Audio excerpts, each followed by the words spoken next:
বাসর ঘরে বসে রাগে দুঃখে অনবরত কান্না করে যাচ্ছে রায়া। হাতের পাশে থাকা টিস্যু বক্সের থেকে টিস্যু নিয়ে ছিঁড়েই যাচ্ছে সে। নিজের বড় ভাই সমতুল্য চাচাতো ভাইকে বিয়ে করতে হবে, এটা সে কোনোদিন কল্পনাও করতে পারেনি।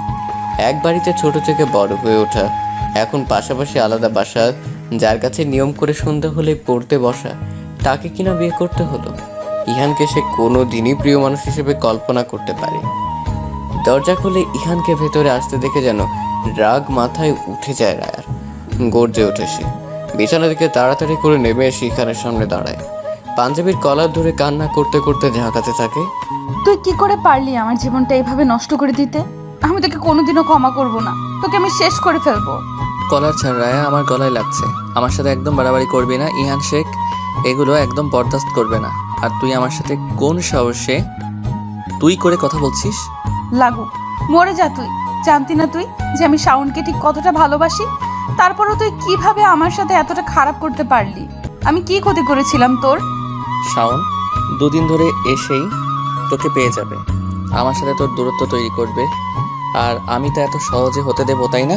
এত সহজ না সবকিছু, বুঝেছিস? ছোটবেলা থেকে আমি যা চেয়ে এসেছি সবকিছু পেয়েছি। বাবা আমার হাতের মুঠো এনে দিয়েছে সবকিছু, আর তুই তো একটা সাধারণ মেয়ে। আমাকে চাইতে বলেছি গে তোকে? আমাকে না চাইলেই পারতি। তোর এত এত দামি জিনিস চাওয়া আর পাওয়ার মাঝে এই সস্তা সাধারণ মেয়েকে না চাইলেও তো পারতি।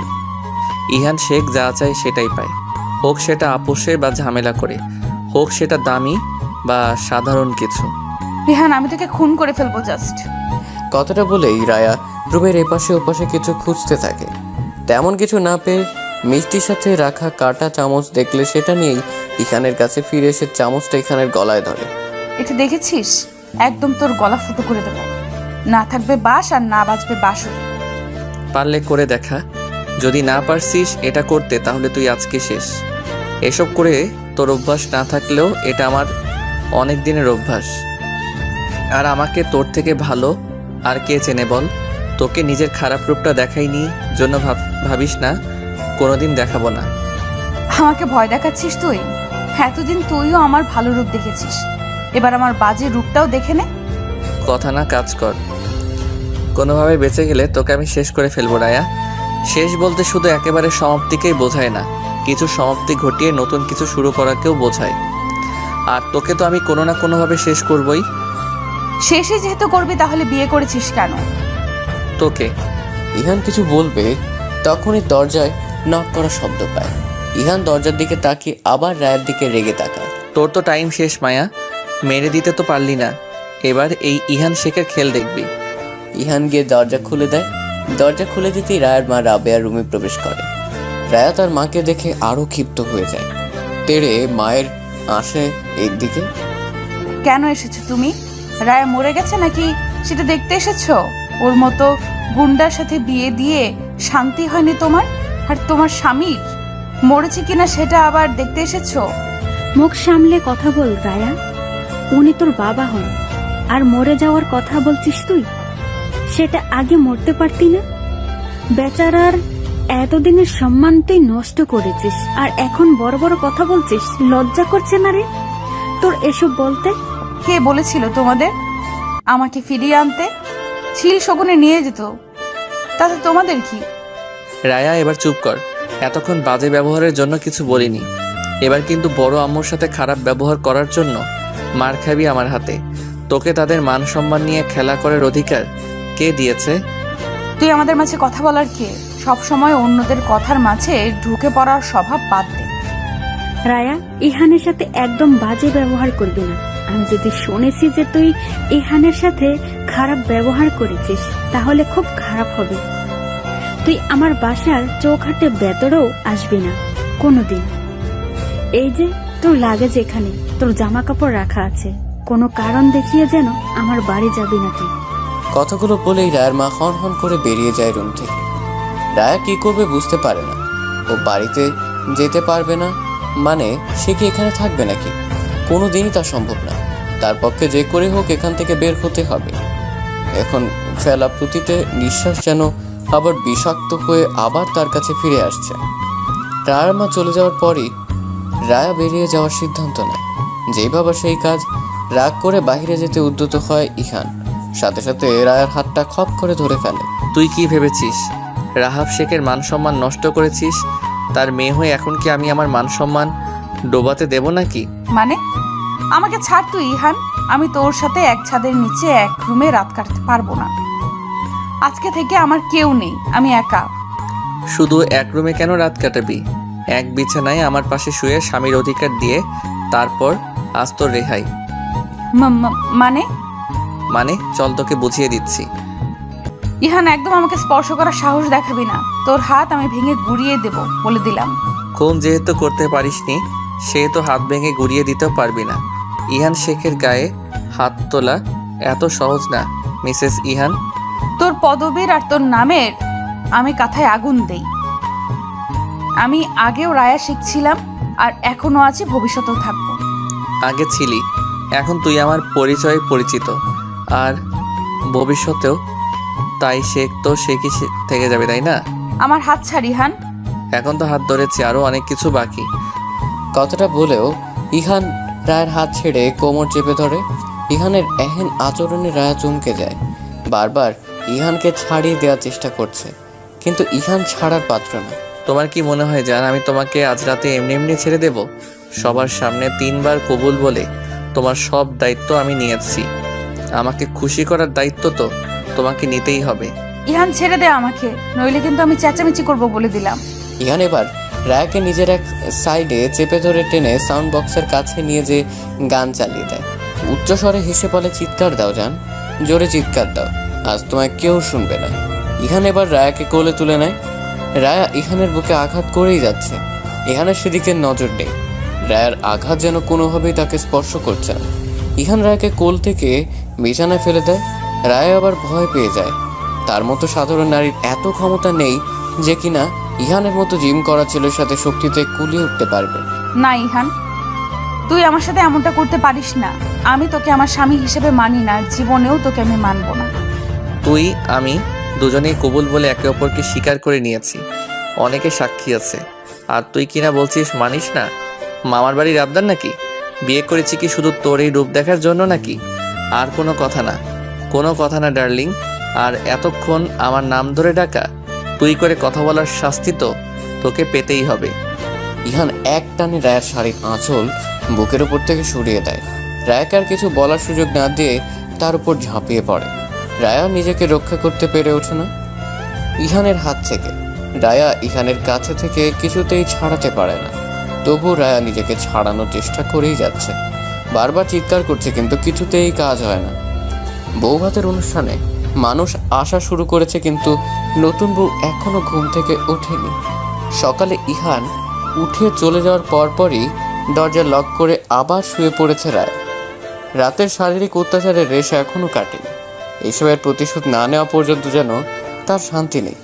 সকাল 10টা থেকে ইহানের মা ইরিনা বেগম এবং বোন এশার ডেকেই যাচ্ছে কিছুক্ষণ পর পর, কিন্তু রায়া কিছুতেই দরজা খুলছে না। 12টার দিকে আর কোনো উপায় না পেয়ে ইরিনা বেগম ছেলেকে কল দেন। ইহান সকাল থেকে কাজে ব্যস্ত। নিজের বিয়ের সমস্ত দায়িত্ব নিজের কাঁধে এসে পড়েছে। মায়ের ফোন পেয়ে একটু ফাঁকা জায়গায় বেরিয়ে আসে ইহান। হ্যাঁ আমি বলো। রায় এখনো দরজা খুলেনি। পায়লা থেকে মেয়েরা এসে 11টা থেকে অপেক্ষা করছে। মানুষ আসা শুরু করেছে। বাড়ির এই অবস্থা দেখলে মান সম্মানের বাকিটুকু আর থাকবে না ইহান। আমি আসছি। আমি ফোন কেটেই ইহান বাড়ির ভেতরে প্রবেশ করে। অনুষ্ঠান হলেও বাড়ির ভেতরে কোনো হই চই হট্টগোল নেই। সবাই বাহিরের দিকটাতেই আছে। ইহান বাড়ির ভেতরে ঢুকতেই এশার সাথে দেখা হয়ে যায়। ইহানকেই ডাকতে যাচ্ছিল সে, ভাইকে দেখে আর এগোয় না। ইহান হাঁটতে হাঁটতেই বলে, রায়া দরজা খোলেনি এখনো? না, ভেতরে গান চলতেছে, হয়তো আমাদের কারোর কথা ডাক ভেতরে পৌঁছাচ্ছে না। আচ্ছা তুই মাকে বল রায়া এখনই দরজা খুলবে। আধা ঘন্টার মধ্যেই যেন রুমে পার্লারে মেয়েদের পাঠিয়ে দেয়। এশা সম্মতিসূচক মাথা নাড়িয়ে চলে যায়। ইহান নিজের রুমের দরজার সামনে গিয়ে দেখে দরজা তখনও ভেতর থেকে আটকানো। পকেট থেকে চাবিটা বের করে দরজা আনলক করে ভেতরে প্রবেশ করে, সাথে সাথে আবার দরজা বন্ধ করে দেয় ইহান। রায়া খাটে হেলাদ নিয়ে বসেছিল। ইহানকে দেখে রীতিমতো থতমতো খেয়ে যায় সে। রায়ের মুখের অবস্থা দেখে ইহান বাঁকা হেসে বলে, কি ভেবেছিলি সারাটা দিন সবাই বাইরে থেকে তোকে ডাকবে আর তুই এভাবেই বসে মজা দেখবি? বড় কথা আমার সম্মান নষ্ট করবি? এটা আমি কি করে হতে দেই বলো তো জান? ইহান শেখের মান সম্মান তোর হাইটের ডাবল উঁচুতে আছে, লাফিয়ে লাফিয়েও ছুতে পারবি না। এখন জিদ না করে যা, ফ্রেশ হয়ে আয়, বউ সাজতে হবে তো আবার। আমি ফ্রেশও হব না, সাজবও না, এখান থেকে উঠবই না। শরীরে এনার্জি নেই, আদর লাগবে, আগে বলবি না? বলে ইহান খাটের দিকে এগিয়ে যায়। রায়া এবার দৌড়ে চড়ে বসে, খাটের অন্য পাশে চলে যায় সে। রায়া উচ্চ স্বরে বলে ওঠে, একদম কাছে আসার চেষ্টা করবে না, একদম ছোবেন না আমাকে। ইহান রায়ার পা ধরে টেনে নিজের কাছে নিয়ে এসে চুলের খোপা খুলে কপাল থেকে গলা পর্যন্ত আঙ্গুল বয়ে নিয়ে আসতেই রায়া ইহানের হাত খপ করে ধরে ফেলে। ইহানের দিকে কড়া মেজাজে তাকিয়ে বলে, বলেছেন আমাকে স্পর্শ করবেন না, অনিষ্ট করে ফেলবো, কিন্তু ধ্বংস করে দেব সব কিছু। ইহান হাসতে হাসতে বলে, আমি তো ধ্বংস হতেই বিয়ে করেছি তোকে। ইহান শেখের বউ প্রলয়নকারী না হলে কি চলে? এখন বলুন ম্যাম, এমনি এমনি ফ্রেশ হতে যাবেন নাকি এনার্জি লাগবে? হাফ ডোজে চলবে নাকি ফুল লাগবে? আমি কিছুতেই রেডি হব না। ইহান রায়ার কোমর জড়িয়ে ধরতেই রায়া চোখ মুখ খিঁচে বন্ধ করে নেয়। ইহান রায়ার পেটে হাত বুলে গলায় মুখ গুঁজে দিতেই রায়া কেঁপে ওঠে। ধাক্কা দিয়ে ইহানকে সরিয়ে দেয় সে। অসহায় চোখে ইহানের দিকে তাকায় রায়া। কেন করছেন এমন? আমি সত্যি শাওনকে ভালোবাসি। ওর জায়গায় আমি কাউকে ভাবতে পারবো না। রাজনৈতিক রেষারেষির কারণে আমি কেন আমার ভালোবাসাকে বলি দেব? ও কালকে আমাকে নিতে আসতো, ও আমাকে অনেক রায়াকে কথা শেষ করতে না দেয় না ইহান। রায়ার ঠোঁটে তার রাজত্ব চলছে। রায়া নিজেকে ছাড়ানোর চেষ্টা করছে। এদিকে ইহান আরো শক্ত করে রায়ার হাত চেপে ধরেছে। রায়ার ঠোঁট থেকে নিজের ঠোঁট ছোঁয়াতে ছোঁয়াতে রায়ার গলায় নেমে যায় ইহান। রায়াও তার শক্তি হারাতে চলেছে। রায়ার কোমর ধরে টেনে নিজের আরো কাছে নিয়ে আসে ইহান। ইহানের এলোমেলো আচরণে ভয় পেয়ে যায় রায়া। হঠাৎ বলে ওঠে, আমি তৈরি হয়ে নিচ্ছি, ছাড়ুন প্লিজ। ইহান গলা ছেড়ে আবার ঠোঁটে হানা দেয়। রায়া শুধু চোখ বন্ধ করে নিজেকে নিয়ন্ত্রণ করছে। কিছুক্ষণ পর ইহান নিজেই রায়াকে ছেড়ে দেয়। বাহুতে ঠোঁট মুছে বলে, ভালোবাসার মানুষের মুখে অন্য কারোর জন্য ভালোবাসার কথা শোনা যায় না। যতবার তুই ওই ছেলের কথা বলবি ততবার আমি এভাবেই তোর মুখ বন্ধ করে দেব। 6 মাস ধরে রিলেশনে গেছি আমি। এর আগে কোথায় ছিলেন আপনি? যখন আমি কারোর সাথে নিজেকে ভালো রাখতে শিখেছি তখন আপনি আমার ভালোবাসার কথা বলছেন। যাকে ভালোবাসি তাকে ছেড়ে এখন সোজা অন্য কাউকে বিয়ে করতে হয়েছে আমাকে। পৃথিবীর সব জোর জবরদস্তি শুধু আমার উপর। ক্লাস 9-ই পড়তি তুই, তখন থেকে তোর প্রতি আমার দুর্বলতা। আমি নিশ্চয়ই তখন তোর মন নিয়ে খেলতাম না। তোর বয়স কম ছিল সেই সময়ে, যাকে তাকে ভালো লাগে। তোর কি মনে হয় পাশাপাশি বাড়িতে থেকে প্রেম করলে শরীর মানতো? সামলাতে পারতি আমাকে? সব কিছু তছনছ হয়ে যেত রায়া। সম্মান হারাতি, আবেগ, মায়া, ভালোবাসার প্রতি বিশ্বাস সব চলে যেত। আমাকেও ভালোবাসতে পারতি না তুই। কত কষ্টে নিজেকে তোর থেকে আর ভালোবাসার অনিষ্ট থেকে দূরে রেখেছি সেটা শুধু আমি জানি। যখন সময় হলো কাছে পাওয়ার, অপেক্ষা করলাম ভালোবাসার অনুভূতি প্রকাশ না করে কয়েক বছর, আর সে কিনা অন্য কাউকে ভালোবাসে। রায়া কান্না জড়ানো গলায় বলে, খুব বেশি সময় নিয়ে ফেলেছেন আপনি। আমি আপনার কাছে নিজের ইচ্ছেতে কখনো ফিরতে পারবো না। আমি শাওনকে ভালোবাসি, শাওনকেই ভালোবাসবো। চাইছেন তো বউ সাজি? আপনার সম্মান আমি আজ রাখছি। কে সাজাবে পাঠিয়ে দেন, আমি ফ্রেশ হয়ে আসছি। চেয়ারের ওপর রাখা তোয়ালে নিয়ে ইহানের সামনে থেকে চলে যায় রায়া। কিছুক্ষণ পর ফ্রেশ হয়ে ওয়াশরুম থেকে বেরিয়ে এসে দেখে 3 জন মেয়ে তার জন্য অপেক্ষা করছে। রায়া মুচকি হেসে তাদের কাছে গিয়ে বসে। 2টার দিকে রায়াকে আসনে নিয়ে যাওয়া হয়। সেখানে দাঁড়িয়ে বন্ধু বান্ধব পরিচিতদের সাথে কথা বলছে ইহান। রায়া চারদিকে খেয়াল করে দেখে নিজের জায়গায় বসে পড়ে। সবাই এসে ইহানের পাশাপাশি রায়ের সাথেও দেখা করে কথা বলছে। ইহান পেছনের দিকে তাকাতেই রায়াকে দেখতে পায়। এতগুলো মানুষের মাঝেই মন্ত্রমুগ্ধের মতো তাকিয়ে আছে সে। একজনের সাথে দাঁড়িয়ে কথা বলছিল সে, তার সাথে কথা শেষ না করতেই রায়ের পাশে গিয়ে দাঁড়ায়। আমার হৃদয় হরণকারী তুই। পাশে থেকে হঠাৎ কথা বলায় বুঝতে পারে না রায়া। ইহানের দিকে বাঁকা হয়ে জিজ্ঞেস করে, কিছু বললেন? প্রলয়ঙ্কারী তুই। আমার হৃদয় প্রলয় ঘটিয়েছিস, হৃদয় হরণ করেছিস। আপনার সাথে আমার প্রেমের সম্পর্ক না, এইসব অন্য কাউকে বলুন, কাজে দিবে। তোর সাথে আমার প্রেমের সম্পর্ক, ভালোবাসার সম্পর্ক, সব ধরনের সম্পর্ক। খুব তাড়াতাড়ি আমি রায়াকে থামিয়ে দিয়ে বলে, এখন এত মানুষের মাঝে লিপ কিস নিতে পারবি? আমার কিন্তু কোনো সমস্যা নেই বেব। দমে যায় রায়া, আর কিছু বলার সাহস করে না। এই লোকের উপর বিশ্বাস নেই তার, যখন তখন যেখানে সেখানে যা তা করে ফেলতে পারে। রায়া ঘুরে অন্যদিকে তাকায়। সবার সাথে দেখা সাক্ষাৎ করে অনুষ্ঠান শেষ করে নিজের রুমে ফিরতে ফিরতে রাত 8টা। রায়া রুমে আসার সাথে সাথে এশা এসে দরজা নক করে। রায়া শাড়ি খুলতে গিয়ে আবার দরজার কাছে এসে এশাকে জিজ্ঞেস করে, কি হয়েছে? তুমি তো কিছুই খাওনি, তাই কাকে খাবার পাঠিয়েছে তোমার জন্য? নিয়ে আসবো? তোর কাকিকে বলে দে খাবারের সাথে কয়েক ফোঁটা বিষ যেন দিয়ে দেয়। কি বলছো এসব? তুমি মাথা ঠান্ডা করো আপু, দেখবে সব ঠিক হয়ে যাবে। তুমি তো জানোই ভাইয়া একটু রাগী, কিন্তু খুব ভালো মানুষ। রুমে আসবি? আমি চেঞ্জ করব, ফ্রেশ হব। এত মেকআপ দিয়েছে, মুখ চুলকাচ্ছে। না, তুমি তাহলে চেঞ্জ করো। ঠিক আছে যা, কেউ ডাকলে বলবি আমি ব্যস্ত আছি। এশা সেখান থেকে চলে যেতেই রায়া দরজা আটকাবে এমন সময় ইহান এসে যায়। দরজা থেকে রায়ার হাত শক্ত করে ধরে ভেতরে নিয়ে যায় ইহান। হাত শক্ত করে ধরায় রায়া ব্যথায় চিৎকার দিয়ে ওঠে। রুমের মাঝে এসে হাত ছেড়ে দেয় ইহান। রায়া ইহানের দিকে এক পলক তাকাতেই খেয়াল করে ইহানের চোখ মুখ শক্ত করে আছে, নিশ্চয়ই কোনো বিষয় নিয়ে রেগে আছে। রায়া মুচকি হাসে। করেছে তো অনেক কিছুই, কিন্তু কোনটার জন্য রেগে আছে কে জানে। ইহান তাড়া পায়ে হেঁটে দরজাটা দ্রুম করে আটকে দেয়। ইহান এবার রায়ার সামনে এসে দাঁড়ায়, দাঁতে দাঁত চেপে বলে, আমি পুরুষ মানুষ নই? কাউকে কিছু বললে ভেবে বলতে পারিস না? পুরুষ হতে হলে দম থাকতে হয়, ওটা আমার অনেক বেশি আছে। আরও প্রমাণ চাই নাকি বিশ্বাস করতে? রায়া ইহানের দিক থেকে চোখ ফিরিয়ে নিয়ে বলল, আপনি এগুলো আমাকে কেন বলছেন? তুই তো মানুষের কাছে বলে বেড়াচ্ছিস, তোকে বলবো না তো কাকে বলবো? আমি মোটেও একদম কিছু কাউকে বলিনি। কি বলেছিস তাহলে? কিছুই বলিনি আমি। আমার ধৈর্যের পরীক্ষা নিস না রায়া, এত পরীক্ষা দিতে আমি অভ্যস্ত না। কিছুক্ষণ থেমে আবার বলে ওঠে, গত রাতের জন্য দুঃখিত। এরপর তোর ইচ্ছে বা অনুমতি ছাড়া আমি তোকে ছোবো না, নিশ্চিন্তে থাকতে পারিস এখন থেকে। ইহান কথাটা বলে রুম থেকে বের হয়ে যায়। ইহানের এমন ভুল বদলে বেশ অবাক হয় রায়া। ইহানের চলে যাওয়ার দিকে নিমিষ চেয়ে থাকে। খারাপ মানুষের ভালো রূপ মোটেও হজম হচ্ছে না তার। ইনা বেগম রুমে প্রবেশ করে দেখে রায়া দরজার দিকেই তাকিয়ে আছে। তিনি রায়ার সম্মুখে এসে জিজ্ঞেস করলেন, ইয়ান ওভাবে বেরিয়ে কেন গেল? কোনো কাজ পড়ে গেছে? জানি না, আমি কিচ্ছু বলিনি। আচ্ছা, ওখানে তো মনে হয় কিছু খাসনি। আমার তো আহার নিদ্রা সব গেছে বড় মা। ইনা বেগম নিম্নস্বরে বলেন, ভাগ্যে যা ছিল তাই হয়েছিল, এখন অতীত ভুলে যা। ইহানের সাথে যত তাড়াতাড়ি সব ঠিকঠাক করে নিবি ততই তোর জন্য ভালো হবে। আমার ছেলেকে তো চিনিস, ভীষণ জেদি আর একরোখা টাইপের। সব কিছু জলদি ঠিক করে নে, আমি খাবার পাঠিয়ে দিচ্ছি, খেয়ে শুয়ে পড়বি।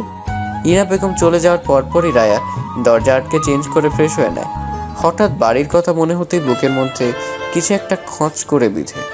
অনুষ্ঠানে সবাই সবার সাথে কথা বললেও তার বাড়ির কেউ তার সাথে কথা বলেনি, এমনকি তার মাও না। মাকে সে একবার চোখের দেখাটাও দেখতে পারেনি। ওদিকে শাওনের কি অবস্থা সেটা ভেবে মন খারাপ হচ্ছে রায়া। শাওন কি তার কলের অপেক্ষা করছে?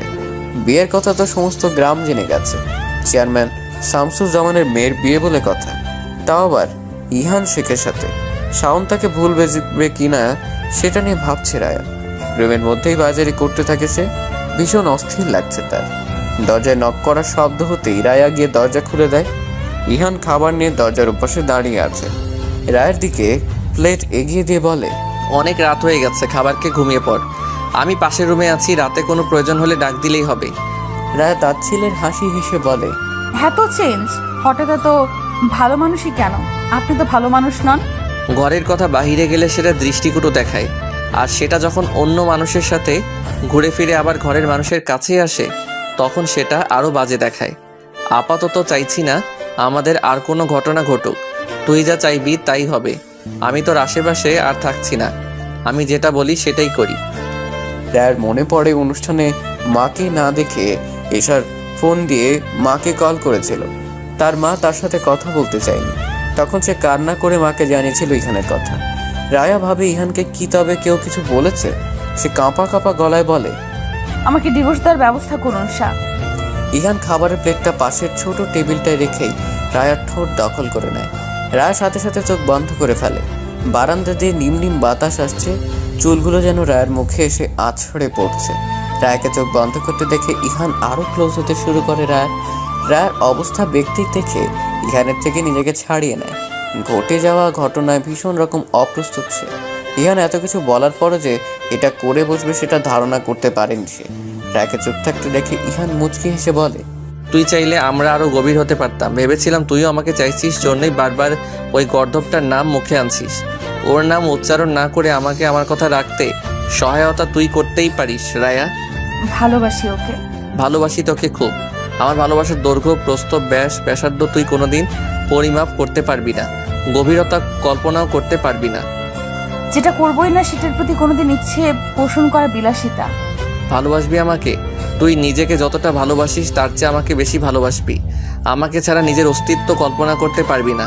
ভালোবাসতে না পারলে নিঃশ্বাস বন্ধ হয়ে যাবে, কাছে পাবার জন্য একটু ছুঁয়ে দেওয়ার জন্য ছটফট করবি। তুই ভালোবাসার মরণে মরবি, খুব বিদঘুটে হবে সেই মৃত্যু। তোর জীবনে একমাত্র পুরুষ হব আমি, যে পুরুষের ভালোবাসা তোকে মাত্রাতিরিক্ত যন্ত্রণা দেবে সেই পুরুষ আমি। তুই আমাকে তোর সমস্ত শরীরে যত্ন করে মাখবি, আমার গন্ধতে তোর চারপাশ ছেয়ে থাকবে। তোর সবটা জুড়ে শুধু আমি আর আমিই থাকবো। একসাথে দুজনকে ভালোবাসা নিশ্চয়ই সম্ভব না। আমি শুধু একজনেরই। ওই যে বললাম, পুরুষের ভালোবাসা তোকে মাত্রাতিরিক্ত যন্ত্রণা দেবে সেই পুরুষ আমি। তুই শুধু আমাকেই ভালোবাসবি, তোর সবটা জুড়ে শুধু আমি আর আমিই থাকবো। ইহান রুম থেকে বেরিয়ে যায়। রায়া সেখানেই থ মেরে দাঁড়িয়ে ইহানের বলা কথাগুলো ভাবছে। কথাগুলো যেন তার কানে বারবার প্রতিধ্বনিত হচ্ছে। রায়ার ইহানের ব্যক্তিগত সময় ছাড়া কয়েকদিন কেটে গেছে। ইহান এক প্রকার রায়াকে এড়িয়ে চলার চেষ্টায় আছে। রায় রুমে থাকাকালীন ইহান ভুলে গেছে একবারে রুমে আসেনি। গোটা 4 দিন কেটে গেছে, রায়া নিজের বাড়িতেও যায়নি। বাবা মা ভাইও একবার খোঁজ খবর অবধি নেয়নি। অভিমানের পাহাড় যেন দিনকে দিন বেড়েই চলেছে। সঙ্গীহীনতায় কাটছে প্রতিটা প্রহর। শব্দহীন চাপা কান্না বুকে বেঁধে আছে। না পারছে কাউকে কিছু বলতে, আর না পারছে সইতে। প্রতিটা মুহূর্তে নিজেকে আবিষ্কার করছে বিধ্বস্ত রায়া হিসেবে। জীবনের সবকিছু কেমন খেয়েই হারাতে বসেছে। খাটে হেলান দিয়ে অতীতের কথাগুলো ভাবছিল রায়া। এমন সময় দরজায় নক করার শব্দে সেদিকে তাকিয়ে দেখে এশা দাঁড়িয়ে আছে। রায়া ইশারায় তাকে ভেতরে আসতে বলে। এশা এসে রায়ার সামনে আরাম করে বসে। আমি কিছু টাকা দিয়েছে, শাড়ি পরে থাকতে নিশ্চয়ই তোমার অসুবিধা হচ্ছে, তাই আমি বলল তোমাকে নিয়ে বাইরে যেতে, তোমার যা যা লাগবে কিনে নিতে পারবে। কখন যাবে বলো? রায়া সোজা হয়ে বসে। বাড়ি থেকে বের হওয়ার উপায় অন্তত পাওয়া গেছে ভেবে মনে মনে বেশ খুশিই হয় সে। দুজন কথাবার্তা বলে ঠিক করে সন্ধ্যায় বের হবে। কেনাকাটার সাথে সন্ধ্যার পরিবেশটাও বেশ এনজয় করা যাবে। এসা চলে গেলেই রায় সুন্দর একটা শাড়ি পছন্দ করে আলাদা করে রেখে দেয়। ঠিক করে আজই শাওনের সাথে দেখা করবে। রায়ার এসা রেডি হয়ে একসাথে রুম থেকে বের হতেই দেখে ইরিনা বেগম ইহানকে খেতে দিচ্ছেন। রায়ের মনে পড়ে দুপুরে খাওয়ার সময় ইহান খাবার টেবিলে ছিল না। দুজন গিয়ে ইরিনা বেগমের সামনাসামনি দাঁড়ায়। রায়া ইহানের দিকে তাকিয়ে ইরিনা বেগমকে উদ্দেশ্য করে বলে, বড় মা আসছি, তাহলে আমরা ফিরতে একটু দেরি হতে পারে। ইরিনা বেগম ইহানের প্লেটে বাড়তি ভাতটুকু দিয়ে বলেন, মেয়েদের সন্ধ্যার পর বাইরে থাকতে হয় না, বেশি দেরি করিস না। ইহান প্লেটে ভাত নাড়াচাড়া করতে করতেই বলে, যখন আসিস সমস্যা নেই, দুজন একটু সাবধানে চলাফেরা করিস। এই এলাকার কারো সাহস নেই তোদের ক্ষতি করার। গেড়ে রেখে দেব না ওখানেই। আর এসা, হ্যাঁ ভাইয়া। আমার ওয়ালেটে টাকা আছে, দুজন 2টা বোরকা কিনে নিয়ে আসবি। এরপরের বার থেকে দুজন বোরকা পরবি। আচ্ছা। দুজন বেরিয়ে যাওয়ার সাথে সাথে ইরিনা বেগম বলে ওঠেন, দুজনকে সাহস দিয়ে মাথায় তুলিস না। এইভাবে চলাফেরা করলে মেয়েরা খারাপ হয়ে যায়। আমি আমার মেয়েকে শাসনে রাখতে পারবো, কিন্তু রায়াকে কিছু বলতে গেলেই খারাপ শাশুড় হয়ে যাব। তার চেয়ে ভালো তুইও এসব দেখ। চিন্তা কর না, আমি কিচ্ছু হবে না। আমি যতটুকু হতে দেব ততটুকুই কেউ কিছু করতে পারবে। শপিং শেষ করে রায়া আর এশার রেস্টুরেন্টে এসে বসেছে। খাবারও অর্ডার দেওয়া হয়ে গেছে। ওয়েটার এসে জানালো 10 থেকে 15 মিনিট লাগবে। রায়া হঠাৎ কিছু মনে পড়ার মতো করে বলে, এসা, আমি একটা জিনিস কিনে আনতে ভুলে গেছিলাম। দুজন একসাথে তো আর যেতে পারবো না এখন, পরে গেলেও তো অনেক দেরি হয়ে যাবে। তুই বরং এখানে বস, আমি 5-7 মিনিটের মধ্যেই চলে আসছি। তোর ফোনে এমবি আছে তো না? এমবি থাকলে তোর বসে থাকতে খারাপ লাগতো না। এসা ফোন টিপতে টিপতেই বলল, হ্যাঁ তুমি যাও, আমি এখানেই আছি। একটু তাড়াতাড়ি এসো, খেয়ে বাসে ফিরতে হবে। আমি যাব, কিনে নিয়েই চলে আসব, বেশি সময় লাগবে না। এসা সম্মতিসূচক মাথা নাড়িয়ে আবার ফোনে ফোন দেয়। রায়া নিজের সাইড ব্যাগটা নিয়ে তাড়াতাড়ি করে বেরিয়ে যায়। সে জানে শাওন এই সময় কোথায় থাকে। যতদিন তার সাথে এই সময় রাতে কথা হয়েছে, ফোনে কথা বলার সময় জিজ্ঞেস করলে একই জায়গার নাম বলেছে সব সময়। রায়া তাড়াতাড়ি করে হেঁটে স্টলের সামনে গিয়ে দাঁড়ায়। ভেতরে কয়েকজন ছেলে দাঁড়িয়ে দাঁড়িয়ে ক্যারাম খেলছিল। রায় স্টলের ছোট ছেলেকে ডাক দিয়ে জিজ্ঞেস করে জানতে চায় শাওন এখানে আছে কিনা। সেটা ভেতরে একবার দেখে জানায় শাওন ভেতরেই আছে। রায় তার হাতে 100 টাকার নোট গুঁজে দিয়ে শাওনকে একবার ডেকে দিতে বলে। ছেলেটা ভেতরে চলে গেলে রায়া রাস্তার এক পাশে গিয়ে দাঁড়ায়। মিনিট খানেকটার মধ্যে স্টলের ভেতর থেকে লম্বা চওড়া স্বাস্থ্যবান ছেলে এক প্রকার দৌড়ে এসে রায়কে জড়িয়ে ধরতে লাগলে রায়া তার বুকে হাত দিয়ে ঠেলে থামিয়ে দেয়। ছেলেটা সেখানেই দাঁড়িয়ে থাকে। রায়া স্পষ্টভাবে বলে ওঠে, শাওন। শাওন এলোমেলোভাবে কিছু বলতে গিয়ে ব্যর্থ হয়। মলিন মুখে শুধায়, কেমন আছো রায়া? রায়া কিছু বলে না। নিমিষ তাকিয়ে দেখছে শাওনকে। কতগুলো দিন কেটে গেছে, দুজনের দেখা হয়নি, এমনকি মুঠোফোনে বাক্য বিনিময়ও হয়নি। রায়াকে চুপ থাকতে দেখে শাওন আবার বলে ওঠে, তুমি তোমার শাওনকে ছেড়ে কেমন আছো? তোমার শাওনকে একবারও মনে পড়েনি তোমার? তুমি জানো আমি তোমাকে মনে করে কত কান্না করেছি, কতবার তোমায় কল করেছি জানো তুমি? রায়া নিচু গলায় বলে, তুমি আমাকে সেদিন নিতে কেন আসনি শাওন? তুমি কিভাবে পারলে আমাকে ঠকাতে? তুমি জানো আমি স্টেশনে একলা একটা মেয়ে কিভাবে ছিলাম? বিয়ের আসর ছেড়ে পালিয়েছিলাম আমি শুধু তোমার কথা ভেবে, তোমার সাথে সংসার করব বলে। অথচ আজ আমাকে অন্য কারো সংসার সামলাতে হচ্ছে। এসব তো আমি চাইনি শাওন, তবে কেন আমার সাথেই ঘটলো এসব? আমি তোমাকে নিতে স্টেশনে গিয়েছিলাম রায়া। আমাকে না নিয়েই ফিরে গেছিলে? বুক কাঁপলো না তোমার? স্টেশনে গেটে পা রাখতেই দেখি মার কল। আব্বা অসুস্থ হয়ে গিয়েছিল, তোমাকে কিভাবে নিয়ে যেতাম বলো? আমি ভেবেছিলাম তুমি বাড়ি ফিরে গেলে বিয়েটা আর হবে না, কোনো না কোনো ভাবে বিয়েটা তুমি ভেঙে দেবে, বিশ্বাস ছিল এটাই। রায়ার চোখ ছলছল করছে। চোখের পলক ফেলতেই 2 ফোঁটা পানি গাল বেয়ে গড়িয়ে পড়ল। রায়ার নাক টেনে গাল মুছে বলল, বিয়ে আমি ভাঙতে পারিনি শাওন। তুমি একা এসেছো এখানে রায়া, আমি তোমাকে অন্য কারোর সাথে সহ্য করতে পারছি না।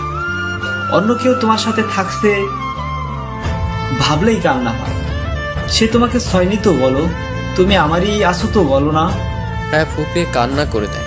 কান্না জড়ানো গলায় বলল, ছুঁয়েছে শাওন, ইহান আমাকে খুব বাজেভাবে ছুঁয়েছে। কিছুক্ষণ নীরব হয়ে দাঁড়িয়ে থাকে শাওন। রায়া কান্না করেই যাচ্ছে। শাওন কিছু একটা ভেবে চকিতে বলে ওঠে, রায়া তুমি আমার, সে তুমি যেরকমই হও। ইহান তোমাকে তোমার ইচ্ছের বিরুদ্ধে স্পর্শ করেছে। আমি তোমাকে এক্ষুনি এখান থেকে নিয়ে যাব, আর থাকতে হবে না তোমার ওখানে। তুমি আমার সাথে আমার মানুষ হয়ে থাকবে। প্রিয় মানুষদের মুখে এমন কথা শুনে আশার আলো দেখতে পায় রায়া। নিজের মনকে জিজ্ঞেস করে, পালিয়ে যাব শাওনের সাথে? বাবার যে সম্মানহানি হবে। পরেই মনকে বুঝায় তারা কেউ তো আর তার কথা শুনেনি, তাহলে সে কেন এত মানুষের কথা শুনবে? রাজি হয়ে যায় রায়া। প্রিয় মানুষের সাথে পালিয়ে যেতে সে প্রস্তুত। ঠিক করে এক্ষুনি পালাবে তারা, কারো কথা আর ভাববে না। রায়ের রাজি হওয়ায় শাওনও বেশ খুশি হয়। রায়ের দুবাহু ধরে বলে, তুমি এখানে দাঁড়াও, আমার বন্ধুকে ব্যবস্থা করতে বলি। কিসের ব্যবস্থা করতে বলবে? রায়ের কথা না শুনেই শাওন একটু দূরে এসে কাউকে কল লাগায়। দূরে জ্বলতে থাকা লাইটের আলোয় শাওনের মুখে শয়তানি হাসি স্পষ্ট বোঝা যাচ্ছে। উপাস থেকে কল রিসিভ করতেই শাওন বলে ওঠে, মামা কাম তো হয়ে গেছে। আমার শত্রুর মেয়ে বর্তমানে ইয়ান শেখের স্ত্রী নিজে পায়ে হেঁটে আমার কাছে চলে এসেছে। সেদিন সম্মান ডুবাইতে পারেনি তো কি হয়েছে, আজ তো হবে। রাহাত আর নাইককে ডাক দে, 4 জন মিলে আজ মাস্তি করব। রুমটা ঠিক কর, আইতাছি। কল রেখে রায়ের কাছে যাওয়ার উদ্দেশ্যে পেছন ফিরতেই রায়কে দেখে চমকে যায় শাওন। সাথে সাথে চোখ বড় বড় হয়ে যায় তার। রায়ের মুখে একসাথে ভয়, নিন্দা, তীব্র ঘৃণা পরিলক্ষিত হচ্ছে। শাওন শুকনো ঢোক গিলে বলে, রায়া তুমি এখানে? রায়া নিজেকে নিয়ন্ত্রণ করতে না পেরে রাগে একটা সশব্দের চড় লাগিয়ে দেয় শাওনকে। শাওন গালে হাত দিয়ে দাঁতে দাঁত ঠুকতে থাকে। হাত ধরে টেনে ফাঁকা জায়গায় নিয়ে যে বলে, তোর সাহস তো কম না, তুই আমাকে চর মারলি, এই শাওনকে চর মারলি, জীবনের ভয় নেই তোর? রায়ার টান দিয়ে নিজের হাত ছাড়িয়ে নিয়ে বলে, ভালোবাসার নামে এই নোংরা খেলা খেলতে বুক কাঁপলো না তোর? তুই আমাকে রেপ করার চিন্তা করছিস? রাজনৈতিক শত্রুতার জন্য তুই আমার ইমোশন নিয়ে খেললি, আর তোর জন্য আমি কিনা রুমে বসে দম বন্ধ করে কান্না করছিলাম। শাওন সাথে সাথে পকেট থেকে রুমাল বের করে কোনোভাবে রায়ের মুখটা পেতে নেয়। এক হাত দিয়ে শক্ত করে রায়ের দুই হাত মুঠোবন্দি করে ধরে কোনো একজনকে কল দিয়ে তাড়াতাড়ি সেখানে আসতে বলে। রায় নিজেকে ছাড়ানোর চেষ্টা করছে, চোখ দিয়ে তার অনবরত বাড়ি ঝরছে। ভালোবাসার মানুষের এমন কুৎসিত বিকৃত রূপ দেখতে হবে এটা সে কখনো কল্পনাও করতে পারেনি। হঠাৎ পায়ে হাঁটুর নিচে কেউ পেছন থেকে লাথি দিতেই আঘাত লেগে টাল সামলাতে না পেরে মাটিতে পড়ে যায় শাওন। পেছন ফিরে তাকায় সে, রায়া কিং কর্তব্য বিমূঢ় হয়ে দাঁড়িয়ে আছে। তার চোখের বাড়ি ধরা থামেনি এখন। রায়ের মুখের বাঁধন নিজেই খুলে নেয়। দৌড়ে গিয়ে দাঁড়িয়ে থাকা ব্যক্তিটাকে জড়িয়ে ধরে বুকে মাথা রেখে বলে ওঠে, ইহান।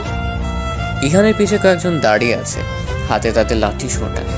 7-8 জনের মধ্যে কারো হাত শুনোনি, সবার মুখে রাগের ছটা। ইহান রায়কে বুকের বাম পাশে বাম হাত দিয়ে জড়িয়ে নিয়ে শাওনের দিকে এগিয়ে যায়। শাওন উঠবে এমন সময় আরেকবার জোরে লাথি দিয়ে ফেলে দেয়। হাতের উপর পা দিয়ে ডলতে থাকে আর বলতে থাকে, বউ হয় ও আমার, ওর শরীরে হাত দেওয়ার তুই কে? ও আমার বউ, মারলেও আমি মারবো, আর আদর করলেও আমি করব। আমি ছাড়া অন্য কেউ ওর গায়ে ফুলের টোকা দিলেও হাত ভেঙে ফেলবো। ওর উপর সব অধিকার শুধু আমার। কানে ভালো করে ঢুকিয়ে নে কথাটা, ও আমার বউ হয়। নিজেকে নিয়ন্ত্রণ করতে না পেরে বেধড়ক মারধর করতে থাকে। পেছনে থাকা ছেলেগুলো শাওনকে মারতে এগিয়ে আসতে চাইলে ইহান তাদের থামিয়ে দিয়ে বলে, ওকে তো আমিই দেখে নিচ্ছি। আমার বউয়ের গায়ে হাত দিয়েছে, ওর হাত আমি ভেঙে গুড়িয়ে দিব। শালা কুত্তার বাচ্চা আমার বউকেও স্পর্শ করেছে। কিছুক্ষণের মধ্যে শাওনের 3 জন বন্ধু গাড়ি নিয়ে নির্দিষ্ট জায়গায় এসে মারপিট থেকে প্রথমে চলে যেতে চায়। তারপর সিদ্ধান্ত না এবারের মতো ইহান শেখের কাছে ক্ষমা চেয়ে শাওনকে ফিরিয়ে নিয়ে যাবে। যেই ভাবা সেই কাজ। 3 জন গাড়ি থেকে নেমে এগিয়ে যেয়ে ইহানকে ধরে থামায়। সবাই শাওনের হয়ে ক্ষমা চায়। 2 জন মিলে শাওনকে মাটি থেকে টেনে তুলে দাঁড় করিয়ে দেয়। একজন বারবার শাওনের হয়ে ক্ষমা চেয়ে যাচ্ছে। ইহান বলে উঠে, তোদেরও খুব ভালো করে চেনা আছে। কুত্তার সাথে থেকে থেকে তার মতোই ঘেউ ঘেউ করে যাচ্ছিস। আমার বউয়ের দিকে যদি আর একবার কাউকে নজর তুলে তাকাতে দেখি, চোখ একদম তুলে নেব, মাথায় রাখিস। আমার জিনিস মানে সেটা শুধু আমারই। এখানে আমি অন্য কাউকে একচুল পরিমাণও বরদাস্ত করব না। ফার্দার যদি আমার এলাকার ত্রিসীমানায় তোদের কাউকে দেখেছি, সেদিনই তোদের শেষ দিন হবে, মনে রাখিস। ইহান একজনকে ডেকে পুলিশকে কল করতে বলে। রায়াকে নিয়ে সেখান থেকে বেরিয়ে যায়। রায়ার ইহানের বাড়ি ফিরতে ফিরতে 10টা পার হয়ে যায়। গাড়িতে দুজনের সাথে একটা কথাও বলেনি। সারা রাস্তা রায়া চোখের পানি ফেলেছে। পৃথিবীর কোনো মানুষই নিজেকে নিজের পছন্দ বা সিদ্ধান্তকে ভুল হিসেবে কিছুতেই মেনে নিতে পারে না। সারা পৃথিবীর মানুষ যখন চোখে আঙুল দিয়ে দেখিয়ে দেয় তখন খুব দেরি হয়ে যায়। নিজেকে শুধরে নিতে নিতে কিছু সম্পর্ক স্বকীয়তা হারায়। বাড়ির সামনে এসে গাড়ি থামলে রায়া গাড়ি থেকে নেমে পাশেই দাঁড়ায়। ইহান গাড়ি রাখার জায়গায় গাড়ি ঠিক করে রেখে এসে দেখে রায়া যেখানে দাঁড়িয়ে ছিল সেখানেই দাঁড়িয়ে আছে। ইহান গেটের ভিতর ঢুকবে এমন সময় রায়াকে উদ্দেশ্যে বলে ওঠে, আমি আগেই এশাকে বাড়ি পাঠিয়ে দিয়েছি। ওকে বলেছি আমি তোকে নিয়ে দেরিতে ফিরবো। ওভাবে বাড়িতে বলেছে। এবার তুই স্বাভাবিক হয়ে বাড়িতে ঢুকলে আর কোনো সমস্যা হবে না। 2 জন একসাথেই বাড়িতে প্রবেশ করে। ইহান নিজের জন্য বরাদ্দকৃত রুমের দরজা হাট করে খুলে আবার দরজা আটকে দেয়। রায়া সেখানে কিছুক্ষণ দাঁড়িয়ে আর কোনো সারা শব্দ না পেয়ে নিজেও নিজের রুমের দিকে অগ্রসর হয়। রাতে আর কারোর সাথে দেখা হয় না তার। রায়ার ঘুম থেকে উঠতে উঠতে 11টা বেজে যায়। সারা রাত ঘুমোতে পারেনি সে। সমস্ত দুনিয়ার দুঃখ কষ্ট যেন বুকে চেপে বসেছিল তার। বিছানাতে শুয়ে শুয়ে এপাশ ওপাশ করেছে সারা রাত। কখনো বা রুমেই পায়চারি করেছে বা বারান্দায় দাঁড়িয়ে খোলা আকাশের দিকে তাকিয়ে দুঃখ বিলাস করেছে। ফ্রেশ হয়ে নাস্তা করে নিজের রুমে ফিরে আসবে এমন সময় ইরিনা বেগম রায়াকে নিজের রুমে ডাকেন। রায়া ইরিনা বেগমের পিছে পিছে রুমে প্রবেশ করেন। দুজনে গিয়ে সোফায় বসে ইরিনা বেগম ঠান্ডা মেজাজে বলতে শুরু করলেন, আমার ছেলে আমার সাথে সব কথা শেয়ার করে। যেহেতু আমার কম বয়সে বিয়ে হয়েছিল, তাই সব মিলিয়ে আমি আমার ছেলের চেয়ে 16 বছরের বড়। বয়সের বেশি পার্থক্য না থাকায় আমি আমার ছেলের সাথে খুব ভালোভাবেই মিশতে পেরেছি। এই যে তোর বড় বাবা মারা যাওয়ার পর কিন্তু আমি একা আমার ছেলে মেয়েকে মানুষ করেছি। আল্লাহ যদি আমাদের ওপর রহমত না রাখতেন এটা সম্ভব হতো না। ইহান যে তোকে পছন্দ করে এটা আমি অনেক আগে থেকে জানি। ইহান বাইরে পড়তে যাওয়ার সময় নিজে তোর বাবার কাছে তোকে চেয়ে গিয়েছিল। শোন মা, সংসার জীবনে ভালো থাকার জন্য ভালোবেসে বিয়ে করা জরুরি না। বিয়ের পর পুরুষ আর নারী একে অপরকে ভালোবাসা জরুরি। নারীর মায়া বেশি, একসাথে থাকতে থাকতে পুরুষের মায়াই খুব তাড়াতাড়ি জড়িয়ে যায়। আমার ছেলেকে ভালো না বেসে থাকা যায় না। আমার ছেলে তোকে প্রচণ্ড ভালোবাসে। যে ছেলে বাড়িতে 3 বেলা ওই টেবিলটাই বসে সবার সাথে বসে নাস্তা করে, সেই ছেলে আজ কয়দিন হয়ে গেল বাড়িতেই থাকছে না। তোদের সাথে কি হয়েছে জানি না, শুধু বলবো যা হয়েছে ভুলে যা আর সব কিছু ঠিক করে নে। পাশাপাশি বাড়ি হয়, তোর ব্যাপারে যে কিছুই জানি না তেমন না। ওসব নিয়ে শাশুড়ি হয়ে কথা বলতে চায় না। আর ওই ছেলে ইরিনা বেগমকে থামিয়ে দিয়ে রায়া বলে ওঠে। বর্মা প্লিজ, আমি বাইরের কোনো ছেলের কথা আর শুনতে চাই না। রায়ের এই ছোট্ট কথায় ইরিনা বেগমের মুখে হাসির রেখা দেখা দেয়। তিনি রায়ের মাথায় হাত বুলিয়ে দিয়ে বলেন, দোয়া করি সুখী হও। রায়া মাথা নিচু করে নিম্ন স্বরে বলে, বড়মা, আপনার ছেলেকে তো দেখছি না, উনি কোথায়? বাড়িতে নেই। তোর ওপর অভিমান হয়েছে তার নাকি একটু একাকিত্ব প্রয়োজন, তাই সে নিজেই 7 দিনের প্যাকেজে সাজেক রওনা দিয়েছে। রায়া যেন আকাশ থেকে পড়ে। বিয়ের পর ছেলে মানুষ হানিমুনে এখানে ওখানে যায়, আর ইহান কিনা একা সময় কাটাতে অতদূর গিয়েছে। রায়াকে চুপ থাকতে দেখে ইরিনা বেগম বলে ওঠেন, আমাকে বলে গেছে তোকে দেখে রাখতে, তুই যেন বাইরে বের না হোস। আমার এমনিতেও বাইরের কোনো দরকার নেই। আমার মা বাবাও তো আমার কোনো খোঁজ খবর নেয় না। আমার কেউ নেই, কোথাও যাওয়ারও নেই। পাগলি মেয়ে একটা, তোর সব আছে, সবাই আছে। সবচেয়ে বড় কথা, আমার ছেলের মতো একটা স্বামী আছে তোর। দুজনের মাঝে আরো বেশ কিছুক্ষণ কথা চলে। ইরিনা বেগমের প্রতিটা কথা যেন মনে দাগ কাটতে থাকে রায়ার। নিজে যে কত বড় ভুল করে বসে আছে সেটা হাড়ে হাড়ে বুঝতে থাকে। মন খারাপ লাগছে ইখানের কথা ভেবে, প্রচন্ড রাগ লাগছে নিজের প্রতি। সন্ধ্যে 7টার পর থেকে বারান্দায় বসে ইহানকে কল দিয়েই যাচ্ছে রায়া। বিকালে ঈশাকে দিয়ে রায়ার ফোন আর চার্জারটা আনিয়ে নিয়েছিলেন ইরিনা বেগম।